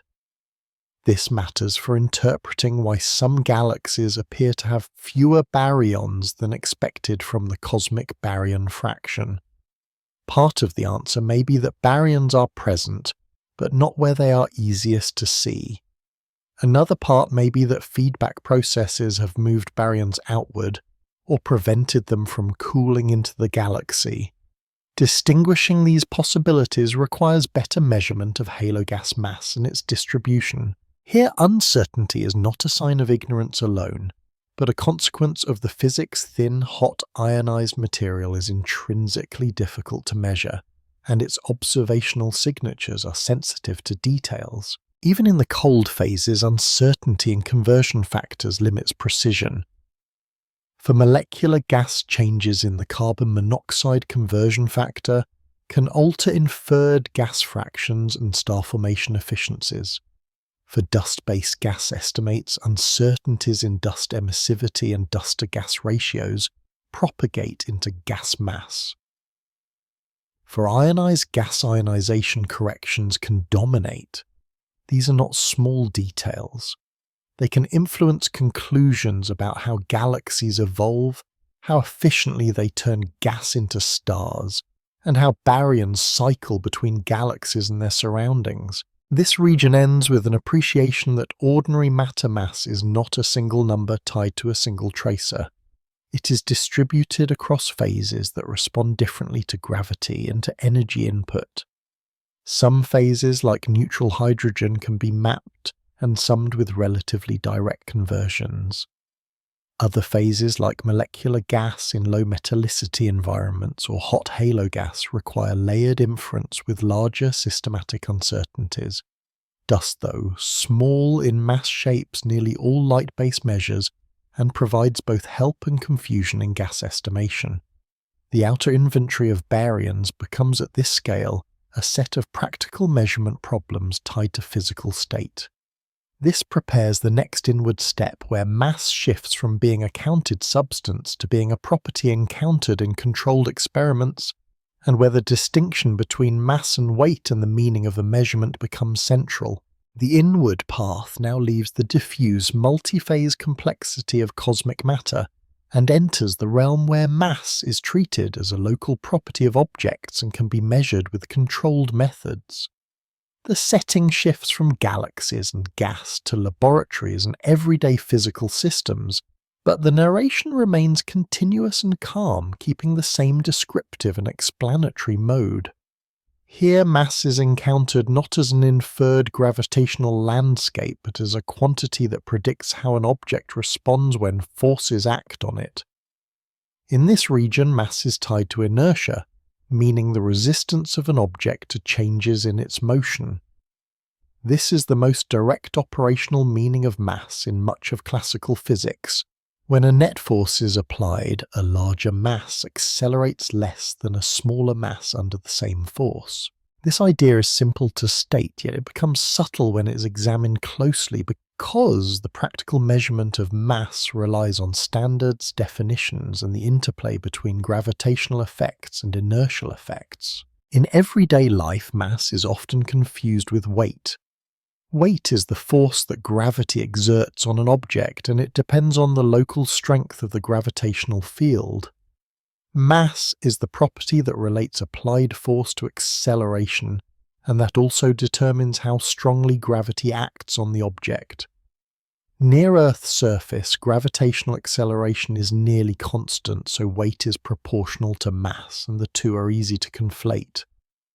A scale in a shop is usually measuring weight, then converting to mass using an assumed value for local gravity. In a different gravitational environment, such as on the Moon, the same object has the same mass but a smaller weight.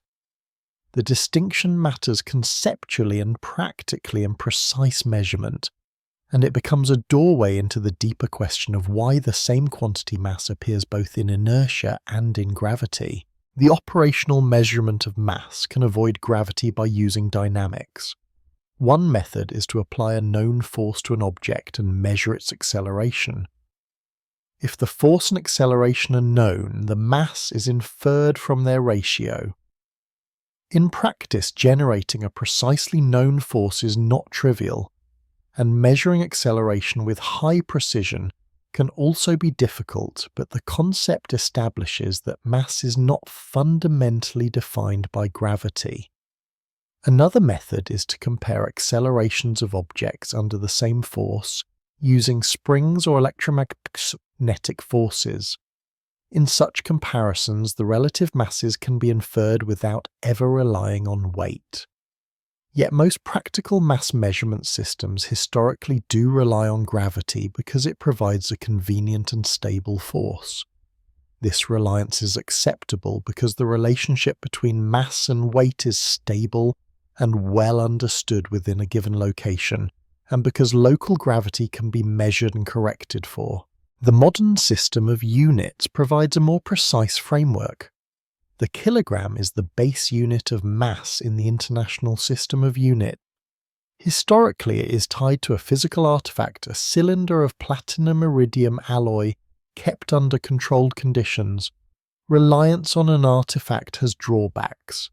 Artifacts can change subtly over time due to surface contamination or material loss, and they cannot be reproduced perfectly. For this reason, the international system of units has moved toward defining units through fixed values of fundamental constants.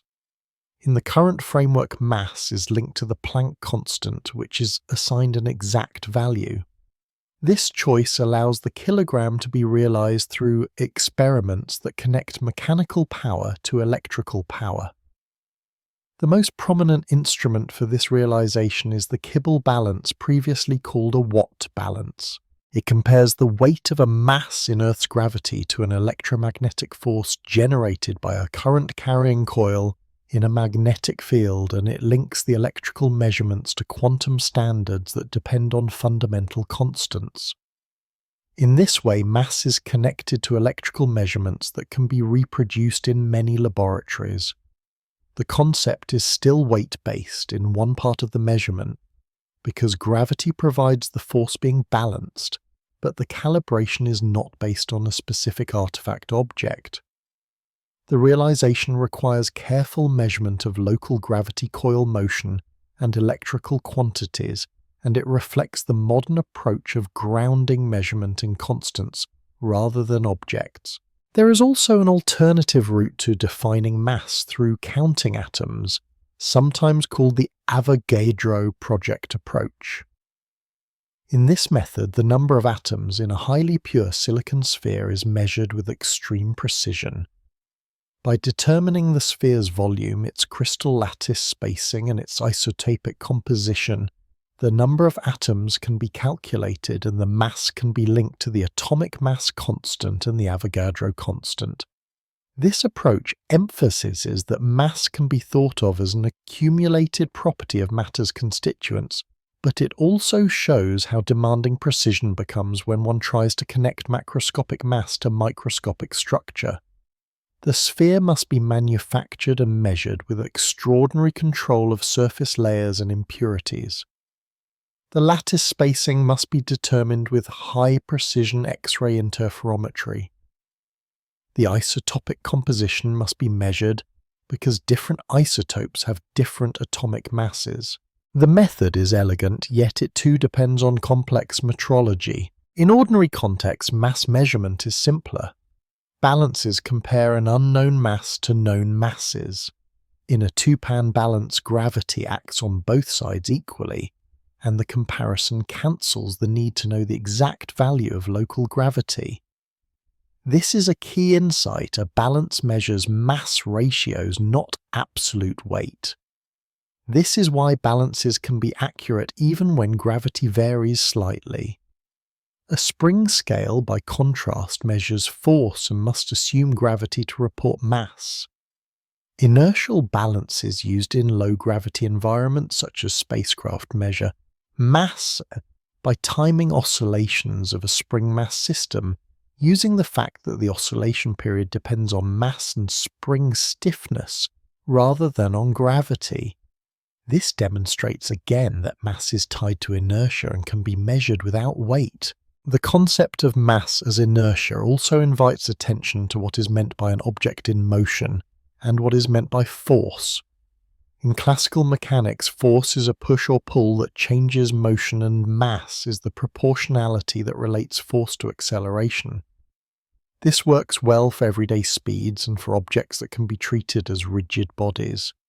The definition becomes more subtle when considering systems where internal energy changes or where mass distribution changes during motion. For example, when a rocket accelerates by expelling fuel, the mass of the rocket is changing over time. The relation between force and acceleration must then be expressed with care, accounting for momentum carried away by exhaust.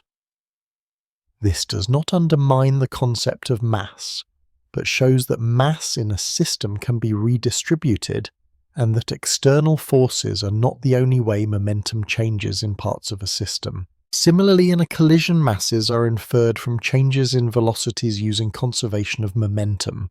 This provides a powerful way to measure mass ratios without directly applying known forces, and it relies on the empirical observation that momentum is conserved in isolated systems. At this stage, it's also helpful to define the idea of inertial mass more clearly. Inertial mass is the quantity that appears into the relation between force and acceleration. If two objects experience the same force, the one with larger inertial mass accelerates less. Inertial mass can be measured by applying known forces or by comparing responses. It is distinct in concept from gravitational mass, which is the quantity that determines the strength of gravitational attraction. The remarkable empirical fact is that inertial and gravitational mass appear to be proportional in such a way that they are effectively equivalent for all tested materials. This equivalence is embedded in the behavior of falling objects in a uniform gravitational field, and absent other forces such as air resistance, objects of different composition fall with the same acceleration. This is not a trivial outcome of classical definitions, it is an observed property of nature. In this region, the emphasis remains on how mass is measured and defined in practice, and on how inertia provides the operational handle. The path from cosmic mass maps to laboratory mass measurement reveals a continuity. In galaxies, mass is inferred because it shapes motion and light paths. In laboratories, mass is measured because it shapes motion under applied forces and under gravity. The difference is the level of control and the kind of inference. In the laboratory, forces can be applied and measured, and standards can be maintained. In the cosmos, one cannot manipulate the system, so one relies on natural motions and on the consistent rules of gravity. Yet in both contexts, mass is not a thing that is seen directly. It is a property inferred from how systems behave. This region ends with mass as a local measurable quantity anchored by the International System of Units and realized through reproducible experiments. It clarifies that mass is not weight, even though gravity often provides the convenient force for comparison. It also sets up the next inward step, which will focus explicitly on weight and gravity, and on what scales truly measure, including the practical meaning of gravitational acceleration, and why the equivalence between inertial and gravitational effects becomes central. The focus moves inward within the local everyday realm and stays with measurement, but now it centers on the specific way gravity produces weight, and on what common instruments actually report. Weight is a force, and it is the force a gravitational field exerts on a mass. Near Earth, this force is familiar and steady enough that it becomes the default way mass is experienced. Yet the apparent simplicity hides a layered reality. A scale does not directly sense mass as a fundamental property. It senses forces and deformations. Then a calibration turns those signals into a number labeled as mass. Understanding the difference between mass and weight is not only a matter of vocabulary, it determines how measurements are interpreted across locations, how standards are established, and why precise metrology must separate gravitational conditions from the intrinsic property it aims to quantify. In the simplest picture, a mass placed on a scale in a gravitational field experiences a downward force. The scale provides an upward force that prevents the mass from accelerating downward. This upward force is sometimes called the normal force. The scale's mechanism measures that supporting force. In a spring scale, the supporting force stretches or compresses a spring. The displacement of the spring is proportional to the force within a range where the spring behaves elastically. The scale is marked so that a given force corresponds to a mass, using an assumed gravitational acceleration. In a digital scale, a strain gauge measures tiny deformations in a load cell. The deformation changes an electrical resistance, which is converted into a force reading then displayed as a mass based on calibration. In both cases, the primary physical signal is force, not mass. The conversion from force to mass relies on the local gravitational acceleration. If the same object is weighed on a mountain and at sea level, the weight differs slightly because gravitational acceleration differs slightly. A properly calibrated mass comparison balance avoids this dependence by comparing two masses under the same gravitational field. The local gravitational acceleration near Earth's surface is often treated as constant, but it varies with latitude, altitude, local geology, and Earth's rotation. Earth is not a perfect sphere, it bulges at the equator. The centrifugal effect of rotation reduces the effective weight at the equator relative to the poles. Elevation changes distance from Earth's center, slightly changing gravitational strength. Dense rock formations or underground cavities can alter gravity locally by tiny amounts. For everyday purposes, these variations are negligible, but for high-precision mass measurement they matter. A mass metrology laboratory measures local gravity with instruments called gravimeters, which detect extremely small changes in acceleration. These measurements are used to correct Kibble balance experiments where weight is one side of the comparison. In this sense, even modern mass realization that is anchored to fundamental constants must still respect the practical reality that gravity varies across Earth. The distinction between mass and weight becomes stark in environments where gravity is weak or where an object is in freefall. In orbit, a spacecraft and everything inside it are in continuous freefall around Earth. The gravitational field is still present, but there is no supporting force from a surface, so the normal force is near zero. A conventional scale would read near zero, even though the mass of the object has not changed. This is often called weightlessness. but it is more accurately a state of freefall. In such conditions, mass can still be measured by inertia. Inertial measurement devices use oscillations or applied forces to determine how an object accelerates. For example, an inertial balance measures the period of oscillation of a mass on some springs. Because the period depends on mass and spring stiffness, not on gravity, it provides a mass measurement in freefall. This reinforces that mass is intrinsic to the object, while weight depends on the environment and on whether forces constrain motion. The idea of effective weight also clarifies what happens in non-inertial frames such as accelerating vehicles or rotating systems. In an accelerating elevator, a person's apparent weight changes because the supporting force changes. If the elevator accelerates upward, the floor must push up harder to accelerate the person's mass upward, so the normal force increases and the scale reads heavier. If the elevator accelerates downward, the normal force decreases and the scale reads lighter. In the limit where the elevator accelerates downward, at the same rate as gravitational acceleration, the person is in freefall and the scale reads near zero. None of these changes reflect a change in mass. They reflect changes in the supporting force required to produce the object's acceleration relative to the floor. This shows again that a scale measures the normal force, which can differ from gravitational force depending on motion. The same principle applies in a rotating frame where outward centrifugal effects alter the effective weight.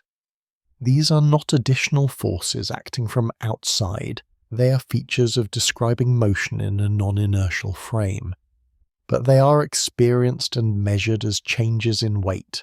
At a more careful level, the relation between gravitational force and mass depends on what is meant by gravity. In Newtonian terms, gravity is a force proportional to the product of two masses and inversely proportional to the square of distance between them. Near Earth, this reduces to a roughly constant gravitational acceleration at the surface with weight equal to mass times that acceleration. In the framework of general relativity, gravity is not treated as a force in the same way. Instead, it is described as curvature of space-time, and free-falling objects follow paths called geodesics. What is experienced as weight is then not gravity pulling downward, but the supporting force that prevents freefall forcing the object to deviate from a geodesic. In this view, weight is the sensation of being held up. This perspective aligns with the everyday observation that weight vanishes in freefall. It also connects to the equivalence principle, which states that the effects of gravity and acceleration are locally indistinguishable. In this region, the emphasis remains on practical scales, measure support forces, and those forces depend on local gravity and on motion. The deeper interpretation is mentioned only to clarify why weight is not identical to the presence of a gravitational field. In precision measurement, the separation of mass and weight is handled through comparison. A balance compares unknown and known masses side by side. Because gravity acts equally on both, the comparison yields a ratio independent of the exact gravitational acceleration. This is why balances remain central in metrology, and why mass standards can be disseminated through comparisons. When absolute realization is needed, such as connecting the unit of mass to a constant gravity re-enters through the need to relate a mass to a force in Earth's field as in the Kibble balance. There gravity is measured, and electrical standards are used to convert mechanical quantities into values anchored in constants. The practical outcome is that mass can be realized and compared with extraordinary precision, yet the process always involves careful attention to the fact that the instrument senses force and that gravity is not uniform. The distinction between mass and weight also appears in how mass is used in engineering and science. In designing a structure, the weight of materials matters because it determines the load on supports. In designing an accelerating vehicle, the mass matters because it determines how much force is needed to achieve a desired acceleration. In fluid dynamics, weight contributes to buoyancy and pressure gradients, while mass contributes to inertia and momentum transport. In these applications, confusing mass and weight can lead to errors, especially when moving between environments such as designing for spacecraft aircraft or high-altitude operations. Yet the underlying physics remains straightforward. Weight is a force that depends on gravity and on the support conditions, while mass is a measure of inertia and a property that stays with the object. A subtle but important point is that the gravitational acceleration used in everyday conversions is often treated as a single number, but in reality it can be defined in different ways depending on context. There is the gravitational acceleration due to Earth's mass alone, and there is the effective acceleration that includes the centrifugal contribution from rotation.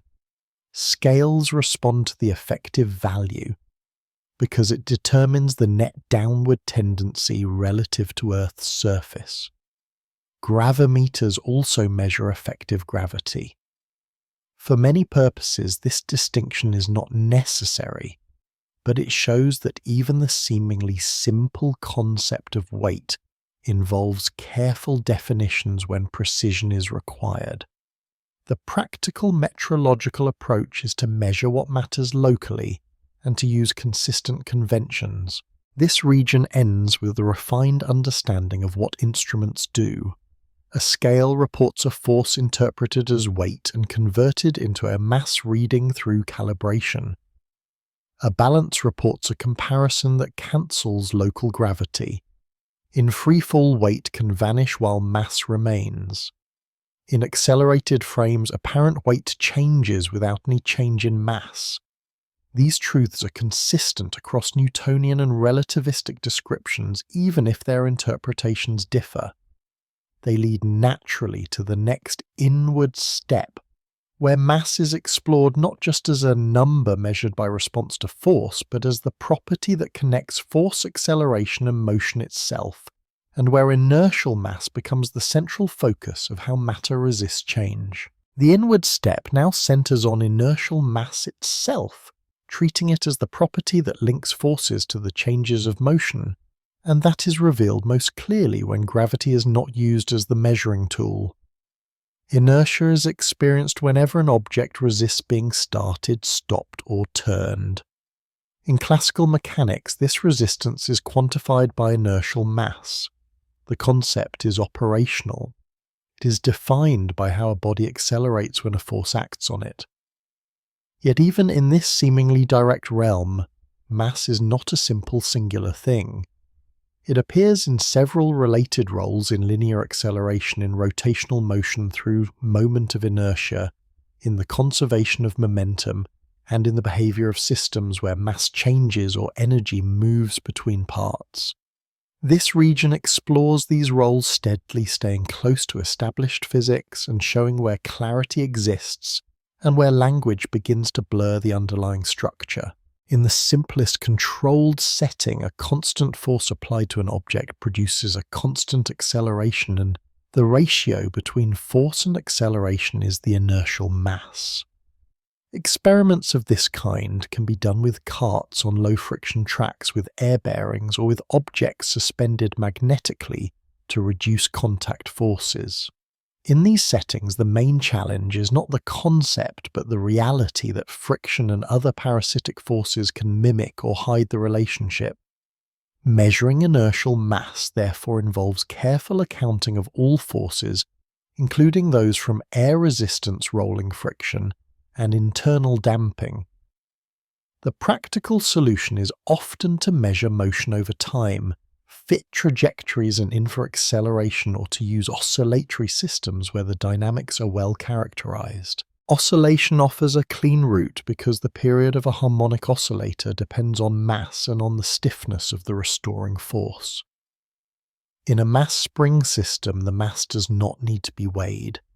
Its inertia is revealed by how slowly it responds to the spring's pull. The oscillation period is longer for larger mass, shorter for smaller mass. Inertial balances on spacecraft use this principle, and in laboratories it provides a way to measure mass without relying on gravity. The method is not perfectly immune to complications. Springs can have non-ideal behavior, temperature dependence, and damping.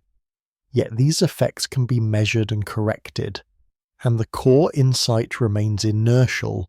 Mass is a property that can be determined from pure motion and force relationships. Momentum provides another operational handle. Momentum is the product of mass and velocity in classical mechanics. The key empirical fact is that in an isolated system, total momentum is conserved.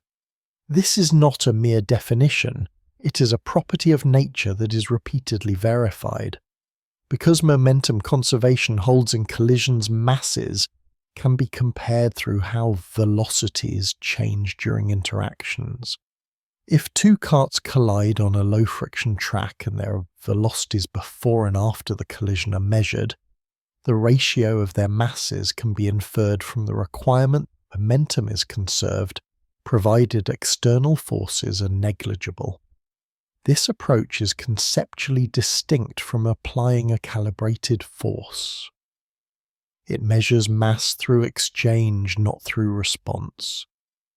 It is also the basis for much of particle physics, where mass and energy are inferred from collision products and their momentum vectors.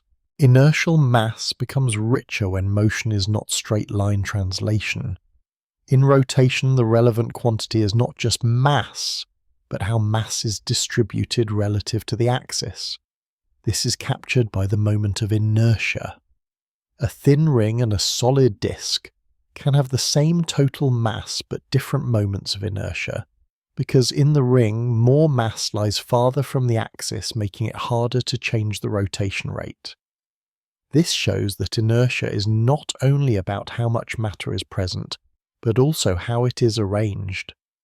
Rotational inertia appears in spinning tops flywheels, planetary rotation, and in any system where torque changes angular velocity. The role of mass here is mediated by geometry. This is still within classical physics, but it foreshadows an important point.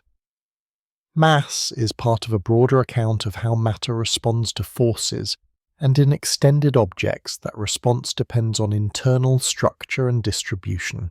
The concept of mass also interacts with energy in practical ways even before any relativistic discussion. Heating an object increases its internal energy. In classical mechanics, the mass of the object is usually treated as unchanged by heating because the effect on inertia is far too small to notice in ordinary settings. Yet even in classical terms, heating changes internal motion and can change mechanical behavior.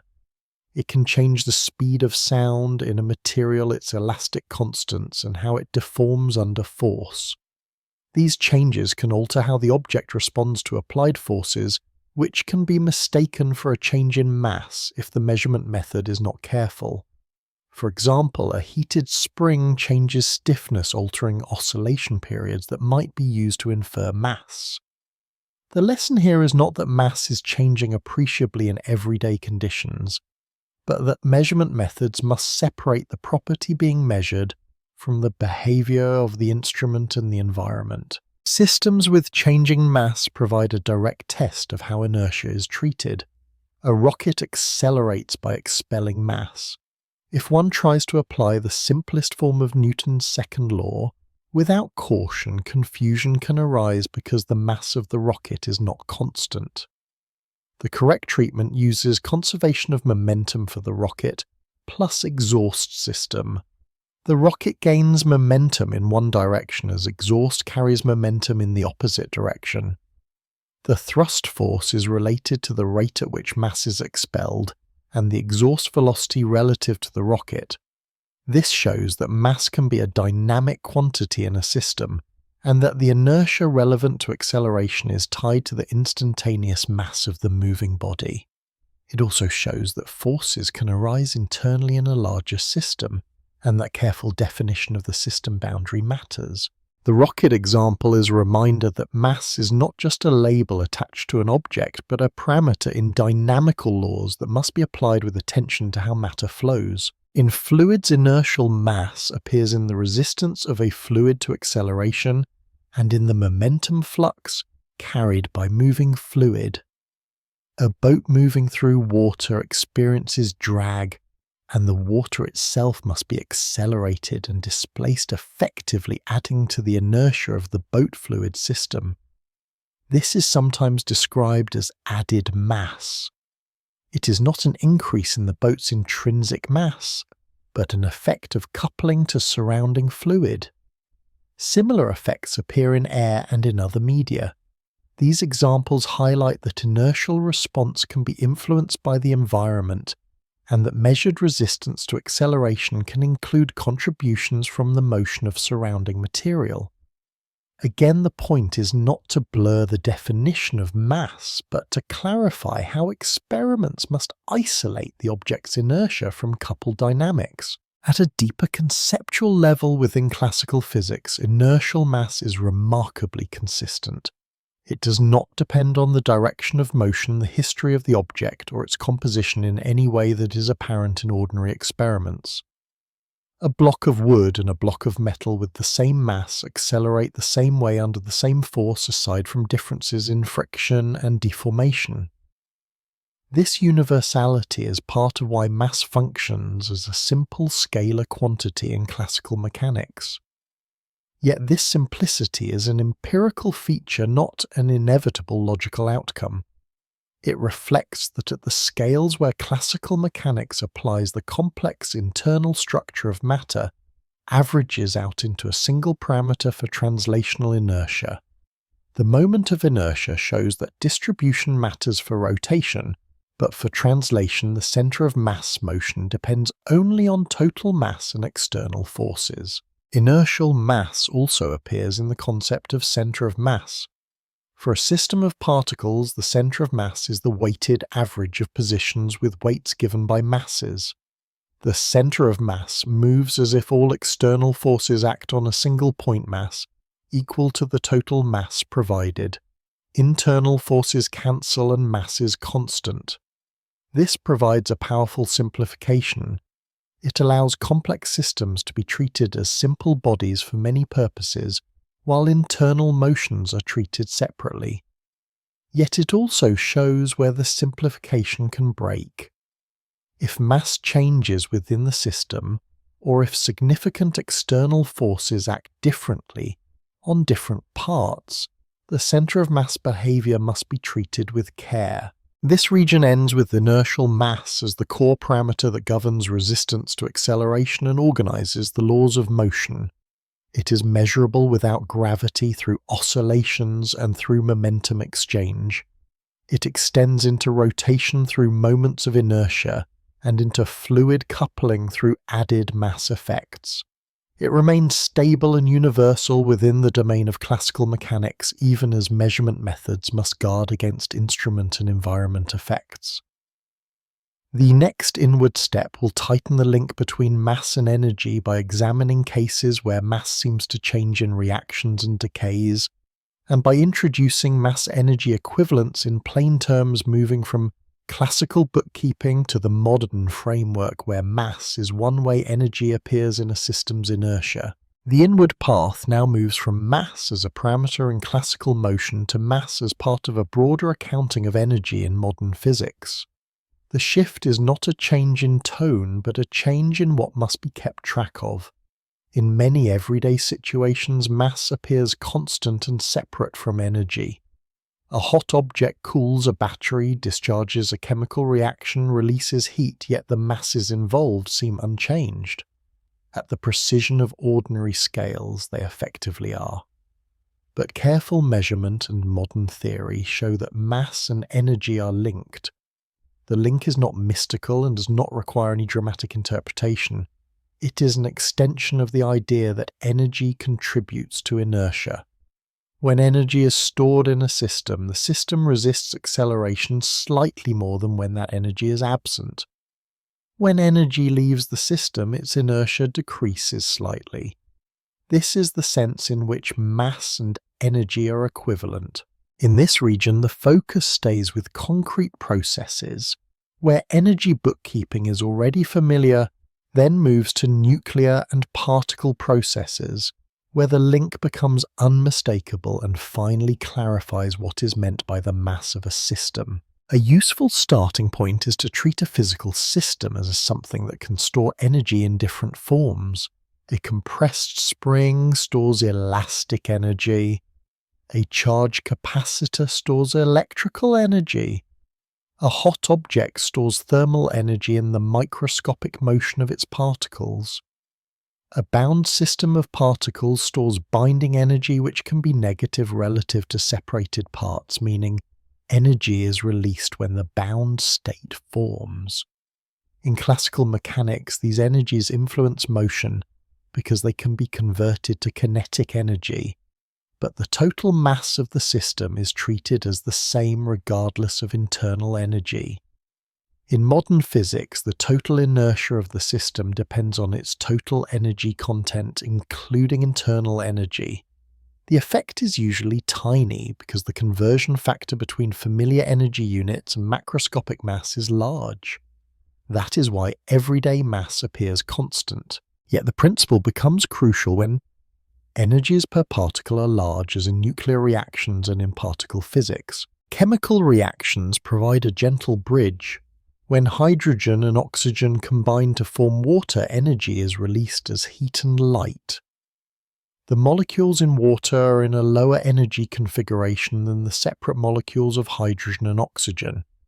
The difference is the chemical binding energy.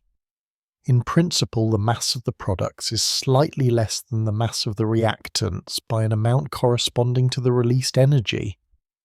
In practice, this mass difference is extremely small compared with the masses involved far below what typical balances can detect.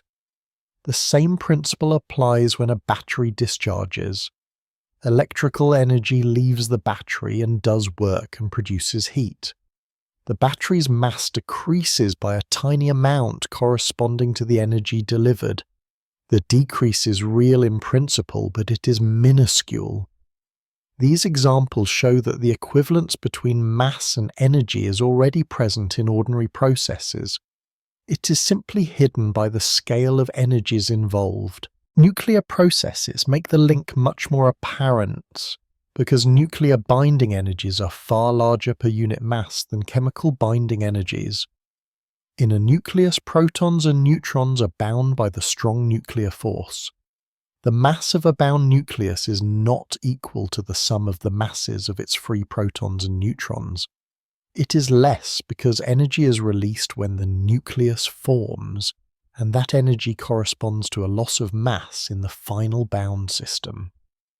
The missing mass is called the mass defect, and the corresponding energy is the binding energy. Conversely, when a heavy nucleus splits into smaller nuclei in fission, the products can have a larger total binding energy per nucleon than the original nucleus, meaning energy is released. That released energy appears as kinetic energy of fragments, radiation and heat.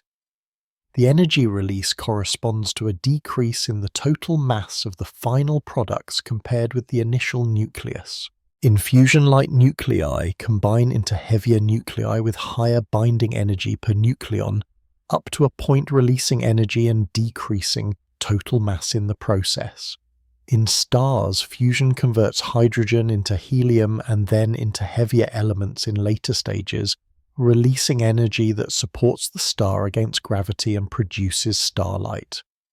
The sun's luminosity corresponds to a continuous conversion of mass into energy. The total mass of the sun decreases over time by the amount of energy radiated when plus the mass carried away by particles in the solar wind. The fractional change is small over human timescales, but it is not zero. Radioactive decay provides another clear example. In beta decay, a neutron inside a nucleus transforms into a proton, emitting an electron and an antineutrino. Or in the reverse process, a proton transforms into a neutron with emission of a positron and a neutrino. The masses of the initial and final nuclei differ, and the difference appears as kinetic energy of the emitted particles and recoil of the nucleus. In alpha decay, a nucleus emits an alpha particle, which is a helium nucleus, and the energy release corresponds again to a mass difference. In all these cases, the total energy is conserved, and the mass changes are a way of describing the energy balance. Mass is not destroyed as a substance. Rather, the total rest energy of the system changes as energy is carried away by radiation and particles. To make sense of these processes, it is important to clarify what is meant by rest mass. Rest mass is the intrinsic mass of a particle or system measured in a frame where its total momentum is zero. For a single particle, this is the mass associated with the particle at rest. For a composite system, rest mass includes not only the rest masses of constituents, but also the energy stored in fields and motion within the system, and the binding energy that holds the system together. This is why a bound nucleus has a smaller mass than its separated nucleons. The binding energy is negative relative to separated parts, reducing the rest mass. For a hot object, the internal thermal motion adds energy, increasing the rest mass slightly compared with the same object when cooler. For a charged capacitor, the energy stored in the electric field adds to the rest mass. These are all different faces of the same idea. Total energy contributes to inertia, and rest mass is a measure of total energy in the system's rest frame. This also clarifies a common confusion about motion and mass. When an object moves, its total energy increases because it has kinetic energy. In modern physics, one can describe this increase without saying the object's mass increases. Instead, momentum and energy are treated as separate quantities linked by the object's invariant rest mass. The inertial resistance to acceleration increases with speed, but this is captured by the relationship between force, momentum, and velocity, rather than by assigning a speed-dependent mass. In many modern treatments, rest mass is treated as the mass, and the speed dependence is handled through energy and momentum. This avoids confusion and keeps mass as an intrinsic property. The present region does not rely on mathematical expressions, but it emphasizes the conceptual separation. The mass of an object is best thought of as its rest mass, while energy and momentum describe its motion. In high-energy particle physics, mass-energy equivalence becomes a practical tool. When particles collide at high energy, their kinetic energy can be converted into the rest mass of new particles. This is possible because energy is conserved and can appear as rest energy of particles. For example, in particle accelerators, colliding beams can produce heavier particles that were not present before, provided enough energy is available.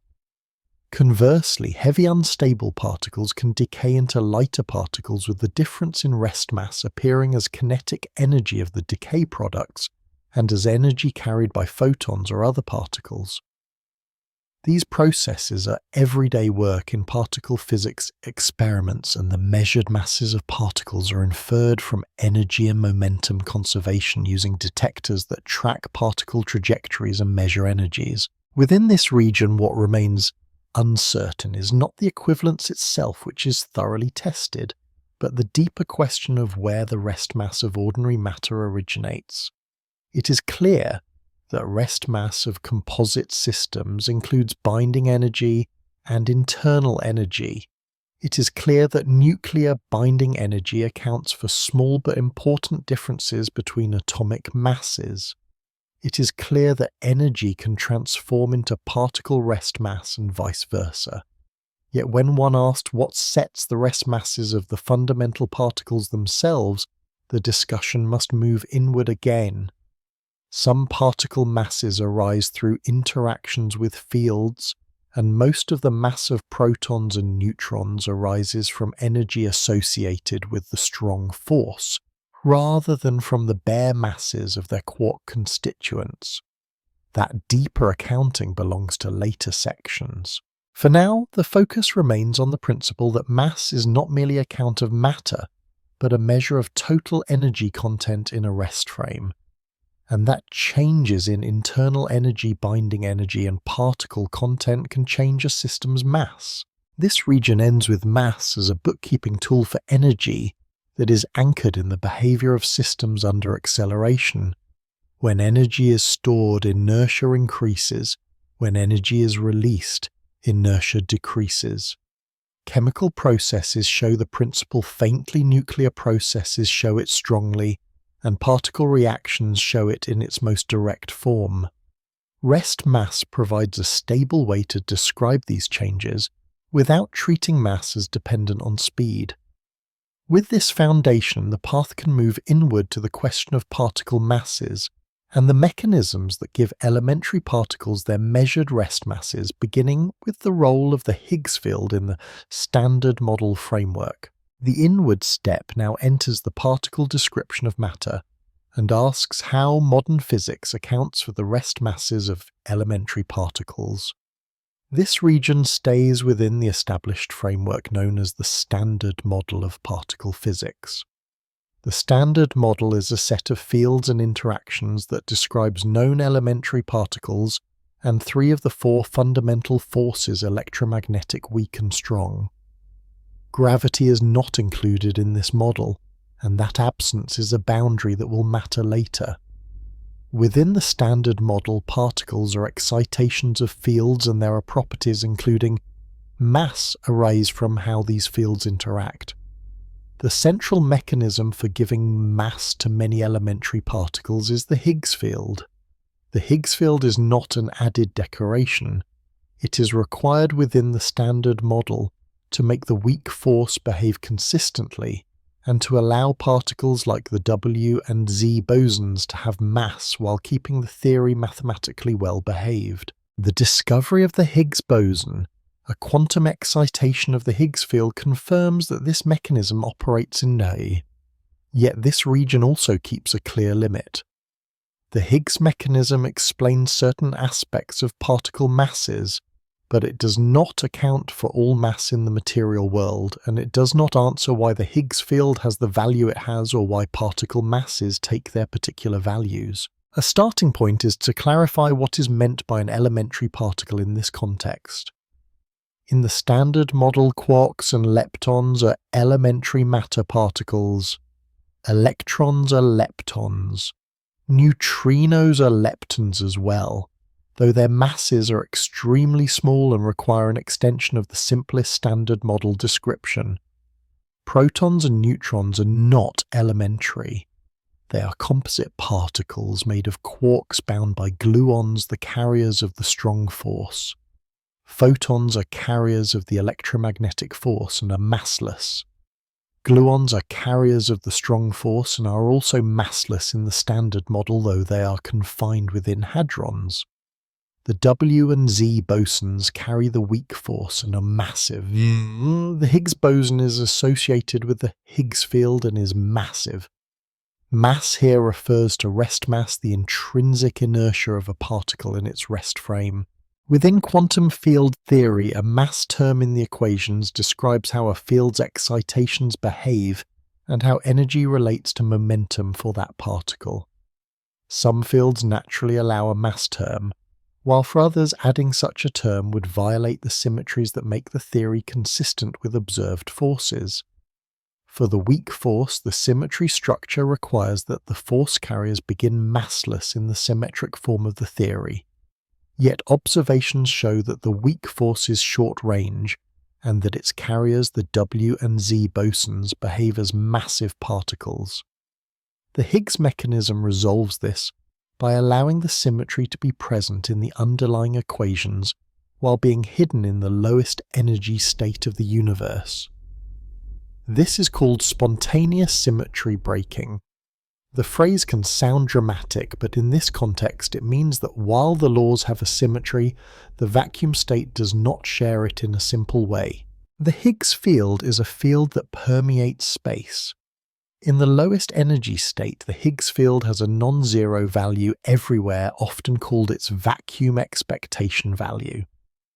Particles that interact with this field behave as if they have mass. The field does not act like a viscous medium that slows particles down. Instead, the interaction modifies the particle's properties in a way that gives it rest mass. For the WNs of bosons, interaction with the Higgs field provides the degrees of freedom that allow them to have mass, while maintaining the gauge symmetry structure that keeps calculations consistent.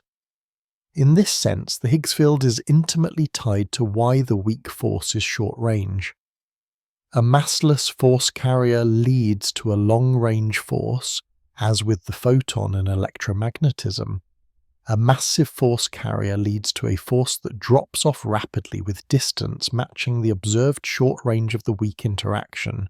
The same Higgs field also gives mass to the quarks and charged leptons through interactions called Yukawa couplings. Each type of quark and lepton has its own coupling strength to the Higgs field. A stronger coupling corresponds to a larger rest mass. This is an empirical input to the standard model. The pattern of couplings is measured, not predicted, from first principles within the model. The electron has a small coupling and therefore a small mass. The top quark has a very large coupling and therefore a large mass. The Higgs mechanism provides the structure that allows these masses to exist in a way consistent with the symmetries, but it does not explain why the couplings take the values they do. That is one reason why, even with the Higgs boson discovered, the deeper origin of the specific pattern of masses remains an open question. Neutrino masses reveal a limitation. In the simplest version of the standard model, neutrinos are massless. Observations of neutrino oscillations show that neutrinos change flavor as they travel, which implies that at least some neutrinos have non-zero mass. To accommodate this, the standard model must be extended, for example, by adding right-handed neutrino states, or by allowing a different kind of mass term that can arise from new physics at higher energies. The measured neutrino masses are tiny compared with those of other particles, and their smallness is itself a clue that the mass-generating mechanism for neutrinos may differ, or may involve scales beyond direct reach. In this region, the important point is that while the Higgs mechanism gives mass to many particles, it does not fully account for neutrinos in the simplest form, reminding that the standard model, though successful, is not complete. It's also crucial to note what the Higgs mechanism does not do. It does not give mass to the photon. The photon remains massless because electromagnetism is associated with a symmetry that remains unbroken in the vacuum state, and the structure of the standard model keeps the photon without a mass term. Gluons also remain massless in the theory, though they are confined and do not appear as free particles at low energies.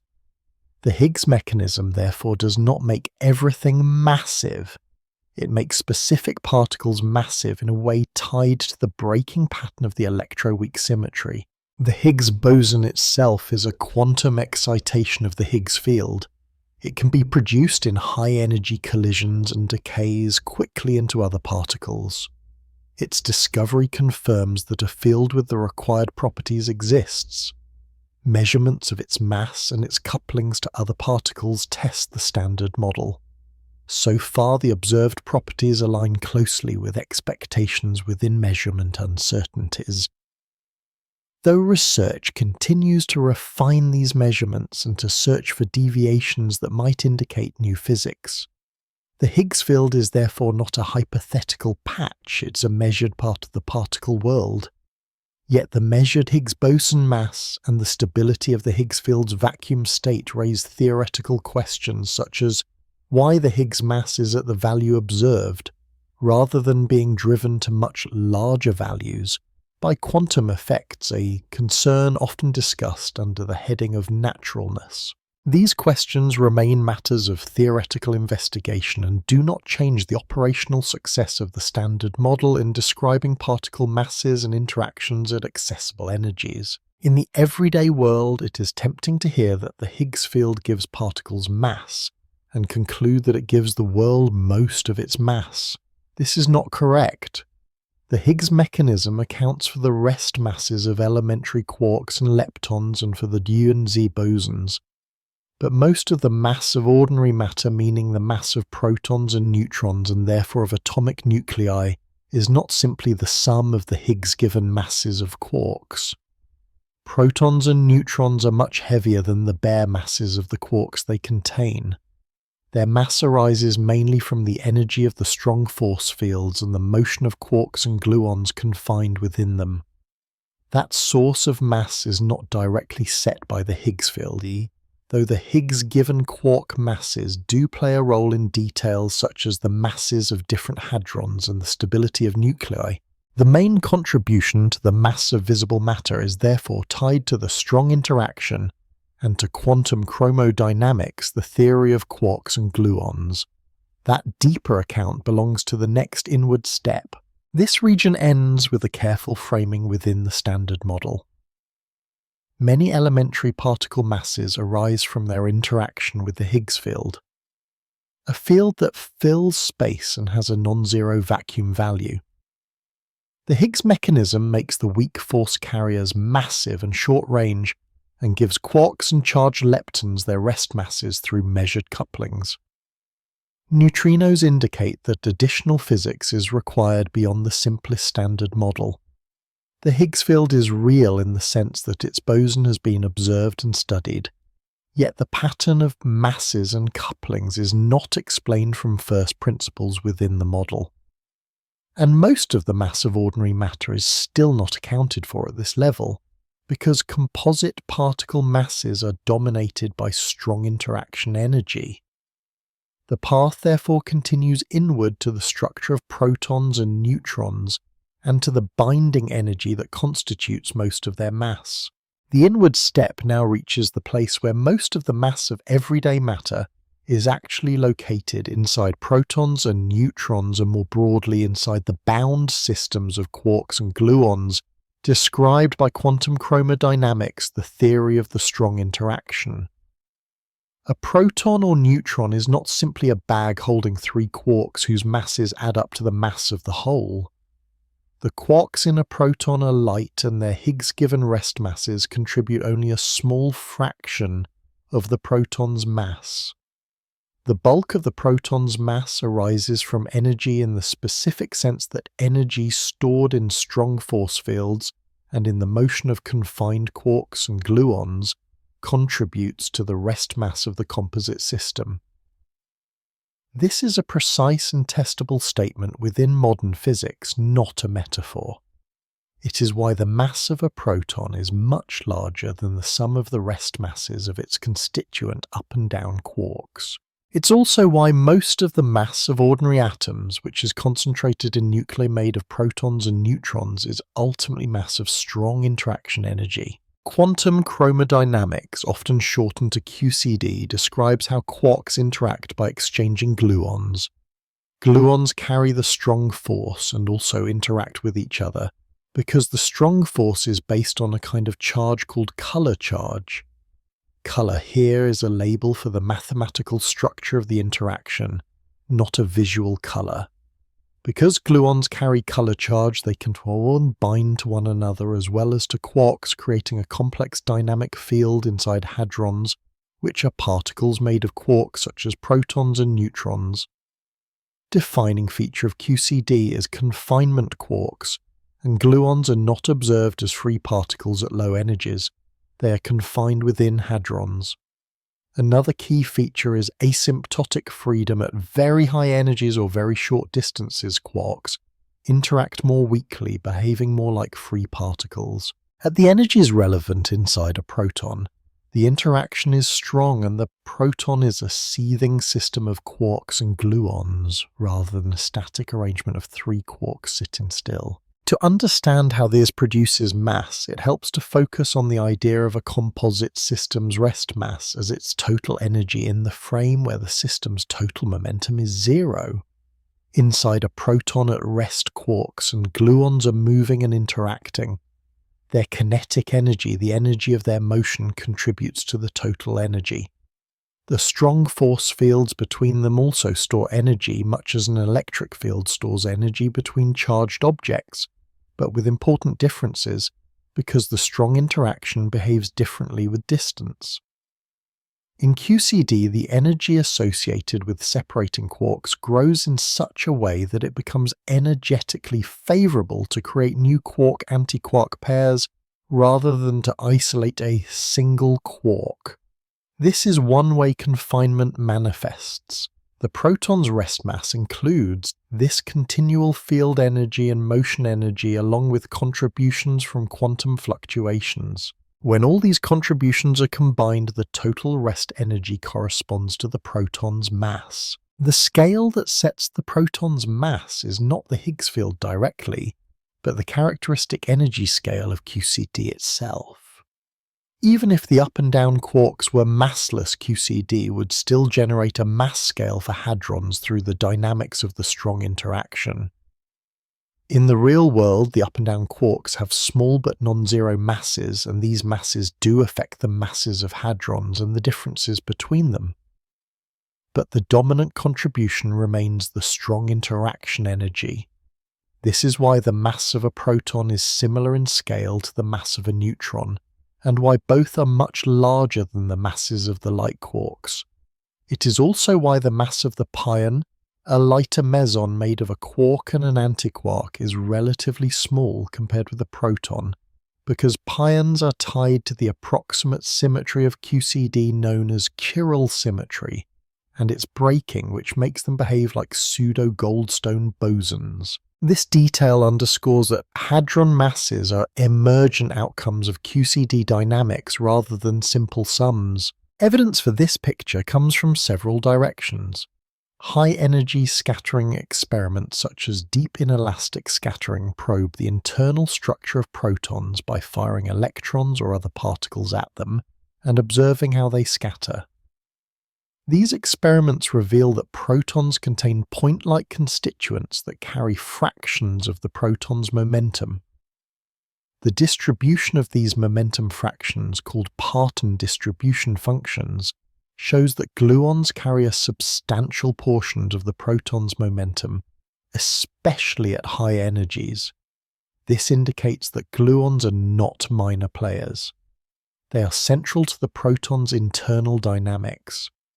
In the rest frame of the proton, the language of momentum fractions must be handled carefully because it is tied to a particular frame used in high-energy collisions.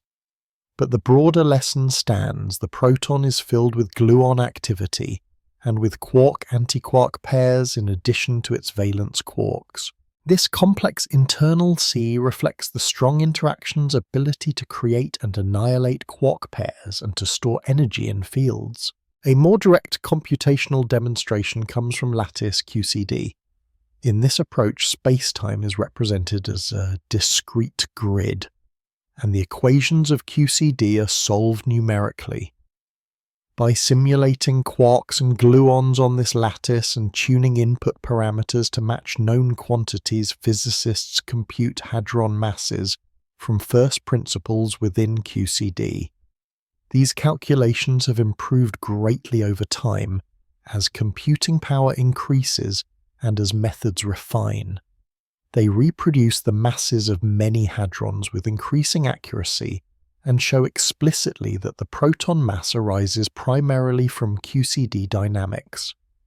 The calculations also reveal how changing quark masses would alter hadron masses, separating the small contribution from quark rest masses from the larger contribution from confinement and field energy. This provides a concrete bridge between the abstract theory and the observed masses of particles. The same logic extends to nuclei. A nucleus is bound by the residual strong force between protons and neutrons. This nuclear binding energy is much smaller per nucleon than the binding energy that confines quarks inside nucleons, but it is still significant for nuclear stability and for energy release in fission and fusion. Nuclear binding energy reduces the mass of a nucleus compared with the sum of free nucleon masses as described earlier. In everyday matter, however, the dominant mass is still in the nucleons themselves, and the nucleon masses are dominated by QCD energy. This means that when a person considers the mass of a rock, a body, or a planet, most of that mass is essentially energy stored in the strong interaction at the scale of nucleons, not the Higgs-given masses of quarks and electrons. The electrons contribute a small fraction to atomic mass, and chemical binding energies contribute an even smaller fraction, though they are decisive for chemistry and for life's processes. This account also clarifies how mass can be both stable and emergent. The proton mass is stable because protons are stable in the Standard Model, and because the internal QCD dynamics settle into a lowest energy bound state for the given quark content. Yet the value of the mass emerges from complex interacting fields rather than being set by a single parameter like a quark mass. It is a collective property of the bound state. The same is true for many hadrons. Their masses are determined by QCD and by the quark masses, but they are not reducible to a simple sum. This is a kind of emergence that is common in physics. Simple microscopic rules produce complex macroscopic properties. Even with this strong account of where most visible matter mass comes from, there remain subtleties and open areas. The decomposition of the proton mass into contributions from quark kinetic energy, gluon field energy, quark masses, and other terms can be expressed in different ways depending on definitions and renormalization schemes in quantum field theory. While the total proton mass is unambiguous and measured, the partition into components is more subtle. This does not mean the physics is uncertain.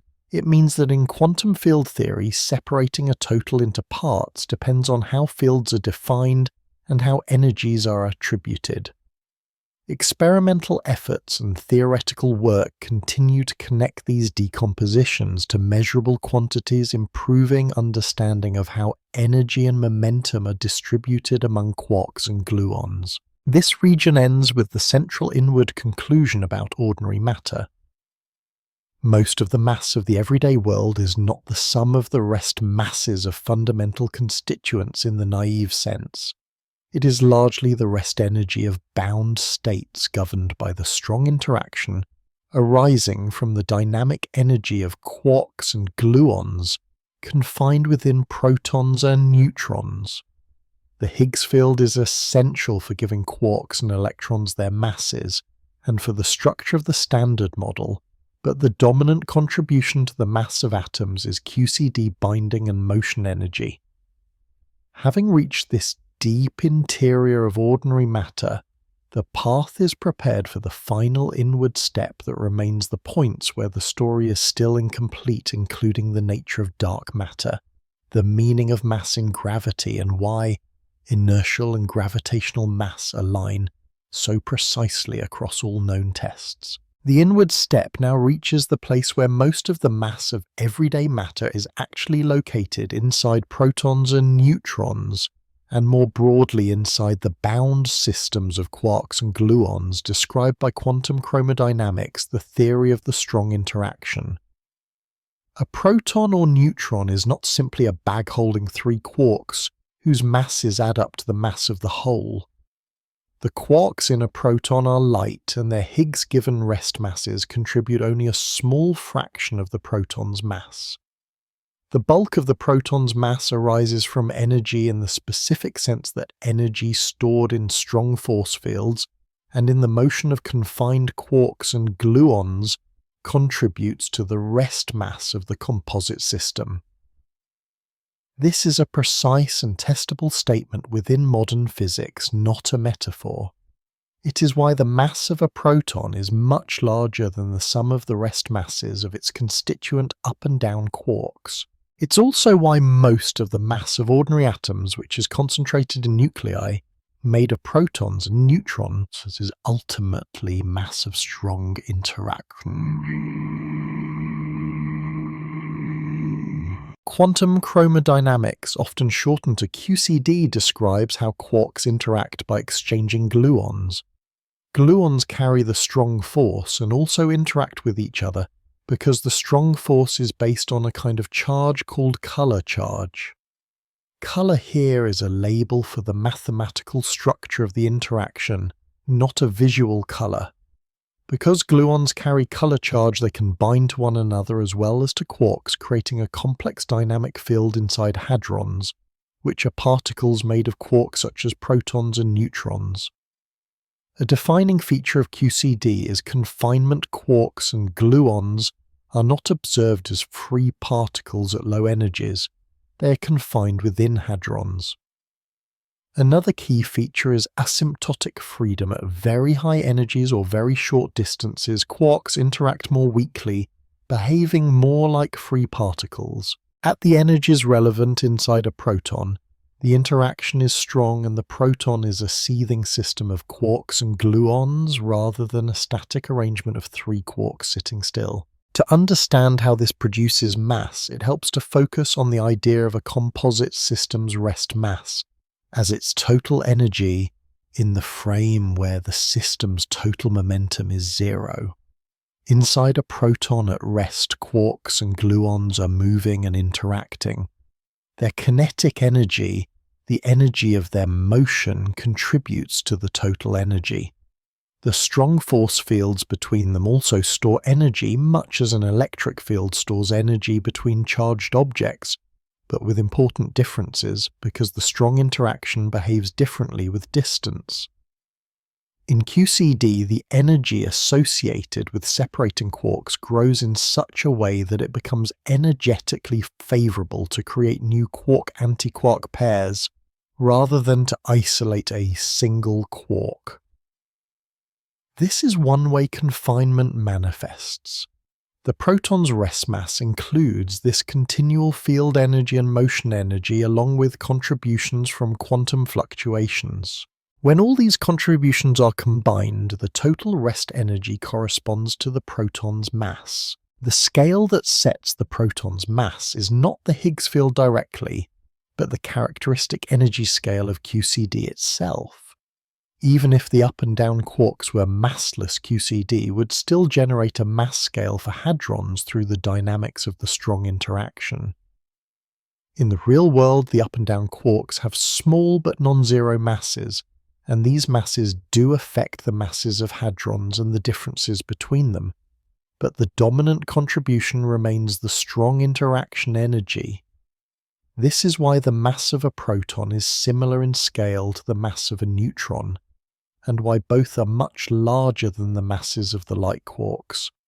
It is also why the mass of the pion, a lighter meson, made of a quark and an antiquark, is relatively small compared with a proton, because pions are tied to the approximate symmetry of QCD known as chiral symmetry, and its breaking which makes them behave like pseudo-Goldstone bosons. This detail underscores that hadron masses are emergent outcomes of QCD dynamics rather than simple sums. Evidence for this picture comes from several directions. High-energy scattering experiments such as deep inelastic scattering probe the internal structure of protons by firing electrons or other particles at them and observing how they scatter. These experiments reveal that protons contain point-like constituents that carry fractions of the proton's momentum. The distribution of these momentum fractions, called Parton distribution functions, shows that gluons carry a substantial portion of the proton's momentum, especially at high energies. This indicates that gluons are not minor players. They are central to the proton's internal dynamics. In the rest frame of the proton, the language of momentum fractions must be handled carefully because it is tied to a particular frame used in high-energy collisions. But the broader lesson stands. The proton is filled with gluon activity and with quark-antiquark pairs in addition to its valence quarks. This complex internal sea reflects the strong interaction's ability to create and annihilate quark pairs and to store energy in fields. A more direct computational demonstration comes from lattice QCD. In this approach, spacetime is represented as a discrete grid, and the equations of QCD are solved numerically. By simulating quarks and gluons on this lattice, and tuning input parameters to match known quantities, physicists compute hadron masses from first principles within QCD. These calculations have improved greatly over time as computing power increases and as methods refine. They reproduce the masses of many hadrons with increasing accuracy and show explicitly that the proton mass arises primarily from QCD dynamics. The calculations also reveal how changing quark masses would alter hadron masses, separating the small contribution from quark rest masses from the larger contribution from confinement and field energy. This provides a concrete bridge between the abstract theory and the observed masses of particles. The same logic extends to nuclei. A nucleus is bound by the residual strong force between protons and neutrons. This nuclear binding energy is much smaller per nucleon than the binding energy that confines quarks inside nucleons, but it is still significant for nuclear stability and for energy release in fission and fusion. Nuclear binding energy reduces the mass of a nucleus compared with the sum of free nucleon masses as described earlier. In everyday matter, however, the dominant mass is still in the nucleons themselves, and the nucleon masses are dominated by QCD energy. This means that when a person considers the mass of a rock, a body, or a planet, most of that mass is essentially energy stored in the strong interaction at the scale of nucleons, not the Higgs-given masses of quarks and electrons. The electrons contribute a small fraction to atomic mass, and chemical binding energies contribute an even smaller fraction, though they are decisive for chemistry and for life's processes. This account also clarifies how mass can be both stable and emergent. The proton mass is stable because protons are stable in the Standard Model, and because the internal QCD dynamics settle into a lowest energy bound state for the given quark content.